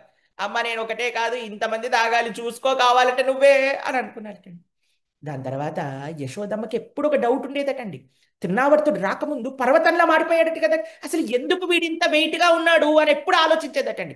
కృష్ణుడు ఈ రోజు చెప్పాడటండి యశోదమ్మకి, అమ్మ నువ్వు మోసింది నన్ను ఒక్కడవే కాదు, ముల్లోకాల్ని మోసావమ్మా, అందుకే నేను అంత వెయిట్గా ఉన్నానమ్మా. దాని తర్వాత ముందు కూడా మట్టి తిన్నప్పుడు ఒకసారి నోట్లో ఏముంది రేపు వినాలండి. రేపు కృష్ణుడు మట్టి తినబోతున్నాడండి, అప్పుడు నోట్లో మళ్ళీ విశ్వాన్ని చూపిస్తాడండి. అలా ఒక్కసారి చూపించేసరికి యశోదమ్మ చూసి, అయ్యో ఏంటి భగవానుడి లీల, కృష్ణుడు కన్నయ్య గురించి కాదండి, ఏంటో భగవాన్ లీల ఇలాంటివన్నీ చేస్తూ కృష్ణుడి పైన ప్రేమ అండి. కృష్ణుడి పైన ఎంత ప్రేమ బ్రజవాసులకి అని అంటే భగవంతుడు ఎన్ని చూపించినా సరే మా కన్నయ్యలే అని అనుకుంటాడటండి. ఆ, దాని తర్వాత ఒక రోజు కృష్ణుడి యొక్క నామకరణం ఇదొక్కటి చెప్పుకొని మనం పూర్తి చేసుకుందామండి. రేపటి రోజున అద్భుతమైన మృతభక్షణ లీల, భగవంతుడు బ్రహ్మాండాన్ని చూపించిన లీల, రేపు వెన్న దొంగతనం చేసిన లీలలు, రేపు దామోదరుణ్ణి యశోదమ్మ కట్టిన లీలలు, ఇవన్నీ రేపు వైభవమైన లీలలు మనం వినబోతున్నామండి. ఈ రోజు భగవానుడికి నామకరణం చేసి పూర్తి చేద్దామండి. ఒకరోజు గర్గాచార్యులు యశోద నందుల వాళ్ళ ఇంటికి వచ్చారటండి. వెంటనే రాగానే గర్గమునికి నమస్కరించారట. యశోదమ్మ ఇంకా నందమహారాజు వారిని ప్రార్థన చేశారట. అయ్యా, అందరికీ తెలిసిన వారు మీరు మా దగ్గరకు వచ్చారు, మాకు ఎంత పెద్ద అనుగ్రహం అయ్యా అని చెప్తూ ఒకసారి 4వ శ్లోకము 8వ అధ్యాయం నుంచి ఒకసారి చదవండి. ఎంత గొప్ప విశేషం అసలు. సాధువులు ఎందుకు వస్తారు, భక్తులు ఎందుకు వస్తారు మన దగ్గరికి, ఎవరైనా భక్తులు మన ఇంటికి వస్తే ఏ భావనతో వాళ్ళని చూడాలి అనే విషయాన్ని సాక్షాత్తుగా కృష్ణుడి యొక్క తండ్రి గారైన నందమహారాజు మనందరికి ఉపదేశం చేస్తున్నారు. ఒకసారి వినండి, చదవండి, చక్కగా అర్థం చేసుకునే ప్రయత్నం చేద్దాం. మహద్విచలనం నృణాం గృహిణాం దీనచేతసాం నిశ్రేయసాం భగవన్ కల్పతే నాన్యథా క్వచిత్. ప్రభు, భక్తవరేణ్య, నీ వంటి మహాత్ములు తమ స్వార్థం కొరకుగాక దీనచేతసులకు గృహస్థుల కొరకే చెరించుచుందురు. లేనిచో నానా ప్రదేశములు చెరించుటకు వారు ఇష్టపడరు. భక్తులకి ఒకటే ఒకటి ఉంటుందటండి, అందరినీ తరింపజేయాలి. ముఖ్యంగా గృహస్థులందరికీ కూడా తరింపజేయాలి, వాళ్ళందరికీ కూడా భగవంతుడి పట్ల ప్రేమ కలగాలి అని వారే కష్టపడుతూ ప్రతి ప్రదేశానికి వెళ్ళటం ఇష్టం లేకపోయినా కూడా ప్రవేశిస్తూ ఉంటారటండి. ఎందుకు అంటే మనందరినీ సంసారంలో పడిపోయిన మనందరినీ ఉద్ధరించడానికి భాగవతోత్తములు అలాంటి కృప చూపిస్తారట. అలాంటి భాగవతోత్తములు మా ఇంటికి వచ్చారయ్యా, మా ఇద్దరు పిల్లలకి పేర్లు లేవండి, మాకు పేర్లు పెట్టండి. పాపం వసుదేవుడు చింతతో గర్గాచార్యుని పంపిస్తారండి. అయ్యో, వీళ్ళు పేర్లు పెట్టారా, ఏం చేశారా ఏంటో తెలియదు. పాపం ఆయన అక్కడుండి కూడా చింతపడుతున్నాడండి కృష్ణుడి గురించి. కాబట్టి ఈయన ఇచ్చాడు. అప్పుడు ఈయన అంటాడు, అయ్యా, నేను యదువంశానికి పురోహితున్నయ్యా, మరి మీకు పేర్లు పెట్టే పర్వాలేదా? కంసుడు భయపడతాడేమో, కంసుడు అనుమానిస్తాడేమో, కృష్ణుడు ఉన్నాడేమో, దేవకీదేవి యొక్క పుత్రుడు ఇక్కడ ఉన్నాడేమో అని కంగారు పడతాడేమో అని అంటే, ఏం పర్వాలేదండి, మీరు పేరు పెట్టండి, మీ అనుగ్రహం ఉంటే ఎందుకు బాగుంది, చక్కగా బ్రహ్మాండంగా ఉంటుంది, మీరు చక్కగా పెట్టండి, ఎవరికి తెలియకుండా, ఎవరికి ఈ విషయము బయటికి రాకుండా, మీరు అసలు పేరు పెట్టారని తెలియకుండా మనం గోశాలలో పెట్టుకుందాం. కృష్ణుడి యొక్క నామకరణం ఎక్కడ జరిగింది తెలుసా అండి? గోశాలలో జరిగిందటండి. 9 లక్షల గోవులు ఉన్నాయట నందుడికి. అక్కడికి తీసుకెళ్లి గోశాలలో చక్కగా పేరు పెట్టిస్తున్నారట బలరాముడికి ఇంకా కృష్ణుడికి. అయ్యయ్యో, పేర్లు పెట్టలేదు కదండి, ఇంకా ఇద్దరు పిల్లలకి, అక్కడ ఉండే ఇద్దరు పిల్లలకి పేర్లు పెడుతున్నారట. గర్గాచార్యులు ఉన్నట. ఈ పిల్లవాడు ఉన్నాడు కదా అని రోహిణీదేవి యొక్క కుమారుడి పైన ఇలా చేయబెట్టి, ఈ పిల్లవాడు ఉన్నాడు కదా, వీణ్ణి అందరూ కూడా రామ అని పిలుస్తారు. ఎందుకంటే అందరినీ కూడా రమింపజేస్తారు, అందరికీ ఆనందాన్ని పిలుస్తారు, చాలా బలం ఉంది కాబట్టి బలరాముడు అని అంటారు. అలానే ఈయనకి సంకర్షణుడు అని పేరు, ఎందుకంటే నీకు వసుదేవుడిలో తేడా చూడడు, ఇద్దరిని ఒకటేలాగా ప్రేమిస్తారు అని చెప్పారట. చాలా ఆనందపడ్డాడటండి. దాని తర్వాత కృష్ణుడికి పేరు పెడుతున్నారటండి. అయ్యా, ఈయన చక్కటి కృష్ణవర్ణంలో ఉంటాడు కాబట్టి, ఈయనకి డార్క్ కాంప్లెక్షన్లో ఉంటాడు కాబట్టి కృష్ణ అని ఈయనని పిలుస్తారు. ఈయన పేరు పెట్టలేదండి కృష్ణుడికి, పిలుస్తారని మాత్రం. ఎందుకంటే కృష్ణనామం అనాదిగా ఉంది కదండి, అది మహామంత్రం అండి, కాబట్టి ఈయనని కృష్ణ అని పిలుస్తారు. దాని తర్వాత ఏమంటారు తెలుసా అండి గర్గాచార్యులు, ఇంతకు ముందు ఈయన వసుదేవుడికి కూడా పుట్టాడు అని అంటే నందుడు అనుకుంటున్నాడు ఇంకా పూర్వ జన్మలు. నందుడు అనుకుంటాడు, అమ్మయ్య, ఇంతకు ముందు జన్మలో కృష్ణుడు ఈ పిల్లవాడు నా వసుదేవుడికి పుట్టాడా, ఈ జన్మలో నాకు పుట్టాడా, అమ్మయ్య, మా అన్న తమ్ముళ్ళలోనే తిరుగుతున్నాడు వీడు, మంచి మంచి పిల్లవాడు అని ఆనందపడుతున్నాడటండి నందమహారాజు. కాబట్టి ఇంతకు ముందు ఈయన వసుదేవుడికి పుట్టాడు కాబట్టి వాసుదేవుడు అని పిలుద్దాం. అంతేకాదయ్యా, ఈయనకి అన్ని రకాల లీలలు గుణములతో అనేక నామములు ఉన్నాయ్యా. ఈయన భక్తవత్సలుడు అంటాడు. అది ఆయన యొక్క గుణముల ప్రకారంగా ఎన్నో ఎన్నో ఎన్నో ఎన్నో లీలలు ఉంటాయి. ఆయన యొక్క లీలలు చేసిన ప్రకారంగా ఎన్నో ఎన్నో పేర్లుంటాయి. గిరిధారి, కాళీయవర్ధన, యశోదానందన, నందనందన, గోవర్ధనధారి, ఇలా ఎన్నో నామాలు ఆయనకు వస్తాయ్యా. అనంతకోటి నామాలు. భగవంతుడికి ఎన్ని నామాలండి. ఆదిశేషుడే అలసిపోతున్నాడటండి పేర్లు చెప్పి. అనాది కాలం నుంచి భగవంతుడి యొక్క లీలలు చేస్తే ఆ నామములన్నీ కీర్తిస్తూ ప్రతి క్షణం వేలాది కొత్త నామములతో భగవంతుని సూచిస్తూ ఉన్నాడట ఆదిశేషుడు. అన్ని లీలలు మా స్వామి వారి. ఏం చేయాలండి మనం? స్వామి ఎందుకండి ఈ లీలలు చేస్తున్నాడు? మన కోసం, మనల్ని ఉద్ధరించడానికి. మనం చేయాల్సింది ఒకటే అండి, ఆ శ్రీకృష్ణ భగవానుడి యొక్క దివ్య లీలను వినటం, ఆ శ్రీకృష్ణుడి యొక్క దివ్య నామాలను స్మరణ చేయటం. హరే కృష్ణ హరే కృష్ణ కృష్ణ కృష్ణ హరే హరే, హరే రామ హరే రామ రామ రామ హరే హరే. ఇది మన జీవితంలో ఒక మహదవకాశం. భగవంతుడి యొక్క దివ్య లీలా శ్రవణం చేసే ఒక చక్కటి అదృష్టం మనకు కలిగింది. రేపటి రోజున ఎప్పుడు మనం కలుసుకుంటాం. అద్భుతమైన కృష్ణుడి యొక్క అల్లర్లు, కృష్ణ బలరాములు ఇద్దరు పెరుగుతుంటే వాళ్ళు చేసిన అల్లర్లన్నీ ఇన్ని కాదట, వాళ్ళు చేసిన దొంగతనాలన్నీ ఇన్ని కాదట, వాళ్ళు చేసిన చిలిపి చేష్టలన్నీ ఇన్ని కాదట, వాళ్ళు ఎన్ని ఇది చేశారో అన్నిటి గురించి మనం రేపటి రోజున శ్రవణం చేయబోతున్నాం. అలానే అన్నిటికంటే ఒక అద్భుతమైన లీలను మనం శ్రవణం చేయబోతున్నాం. మనం పూర్తి చేసుకునే ముందు ఒకసారి రీక్యాప్ చేసుకుందాం. దాని తర్వాత మనం పూర్తి చేసుకునే ప్రయత్నం చేద్దాం. ఈరోజు మనం ఏం నేర్చుకున్నామో ఒకసారి చూడండి. Bhakti to Bhagwan also implies following the rules and regulations of this world perfectly. భగవంతుడి యొక్క భక్తి అంటే భగవంతుడితో ప్రేమతో పాటు ఈ ప్రపంచంలో కలిగిన రూల్స్ అండ్ రెగ్యులేషన్స్ కూడా ఫాలో అవ్వటం. True friendships are very rare. Cherish them, relish them, protect them. నిజమైన స్నేహం అనేది చాలా అరుదు. వాటిని గుర్తించండి, ఆదరించండి, కాపాడండి. ఈ ప్రపంచంలో మనకి నిజమైన స్నేహితుడు ఎవరైనా ఉన్నారు అంటే అది మన గురువులే అండి. ఎందుకంటే ప్రతి క్షణము మన శ్రేయోభిలాషులుగా గురువు మనతో ఉంటారండి. కాబట్టి a true friend is our guru. మీకు వెరీ హ్యాపీ ఫ్రెండ్షిప్ డే కూడా. See Krishna sees inside out and outside in. Let's become beautiful from inside. బయట నుంచి మేకప్ వేసుకుంటే కృష్ణుని ఇంప్రెస్ చేయలేమండి. లోపల హృదయము బ్యూటిఫుల్గా ఉండాలి. ఆ హృదయాన్ని మనం వైభవంగా అందంగా చేసుకునే ప్రయత్నం చేద్దాం. Krishna is most merciful. Let us be a part of his merciful glance. కృష్ణుడు అందరికంటే కృప కలిగిన వాడు. ఆ కృపా వర్షంలో మనం కూడా తడుద్దాం. వీఆర్ ప్యూరిఫైడ్ బై సంస్కారాస్. Sacrifice purifies senses. Donating for lord purifies our wealth. సంస్కారములు జీవుణ్ణి పవిత్రత చేస్తుంది. తపస్సు ఇంద్రియాలను, దానము ఐశ్వర్యాన్ని పవిత్రీకరణ చేస్తుంది. మనందరం కలిసి మనందరము మన ఈ ఇంద్రియములన్నింటినీ కూడా తరింపజేద్దాము. ఆ భగవంతుడి యొక్క కృతాక్షరవణాన్ని విని శ్రీకృష్ణ భగవానికి, श्रीमद्भगवद्गीता की, श्रीमद्भागवत महापुराण की, अनंत कोटि वैष्णव भक्त वृंद की, जगत गुरु श्रील प्रभुपाद की जय. जय श्री राधे श्याम. हरे कृष्ण.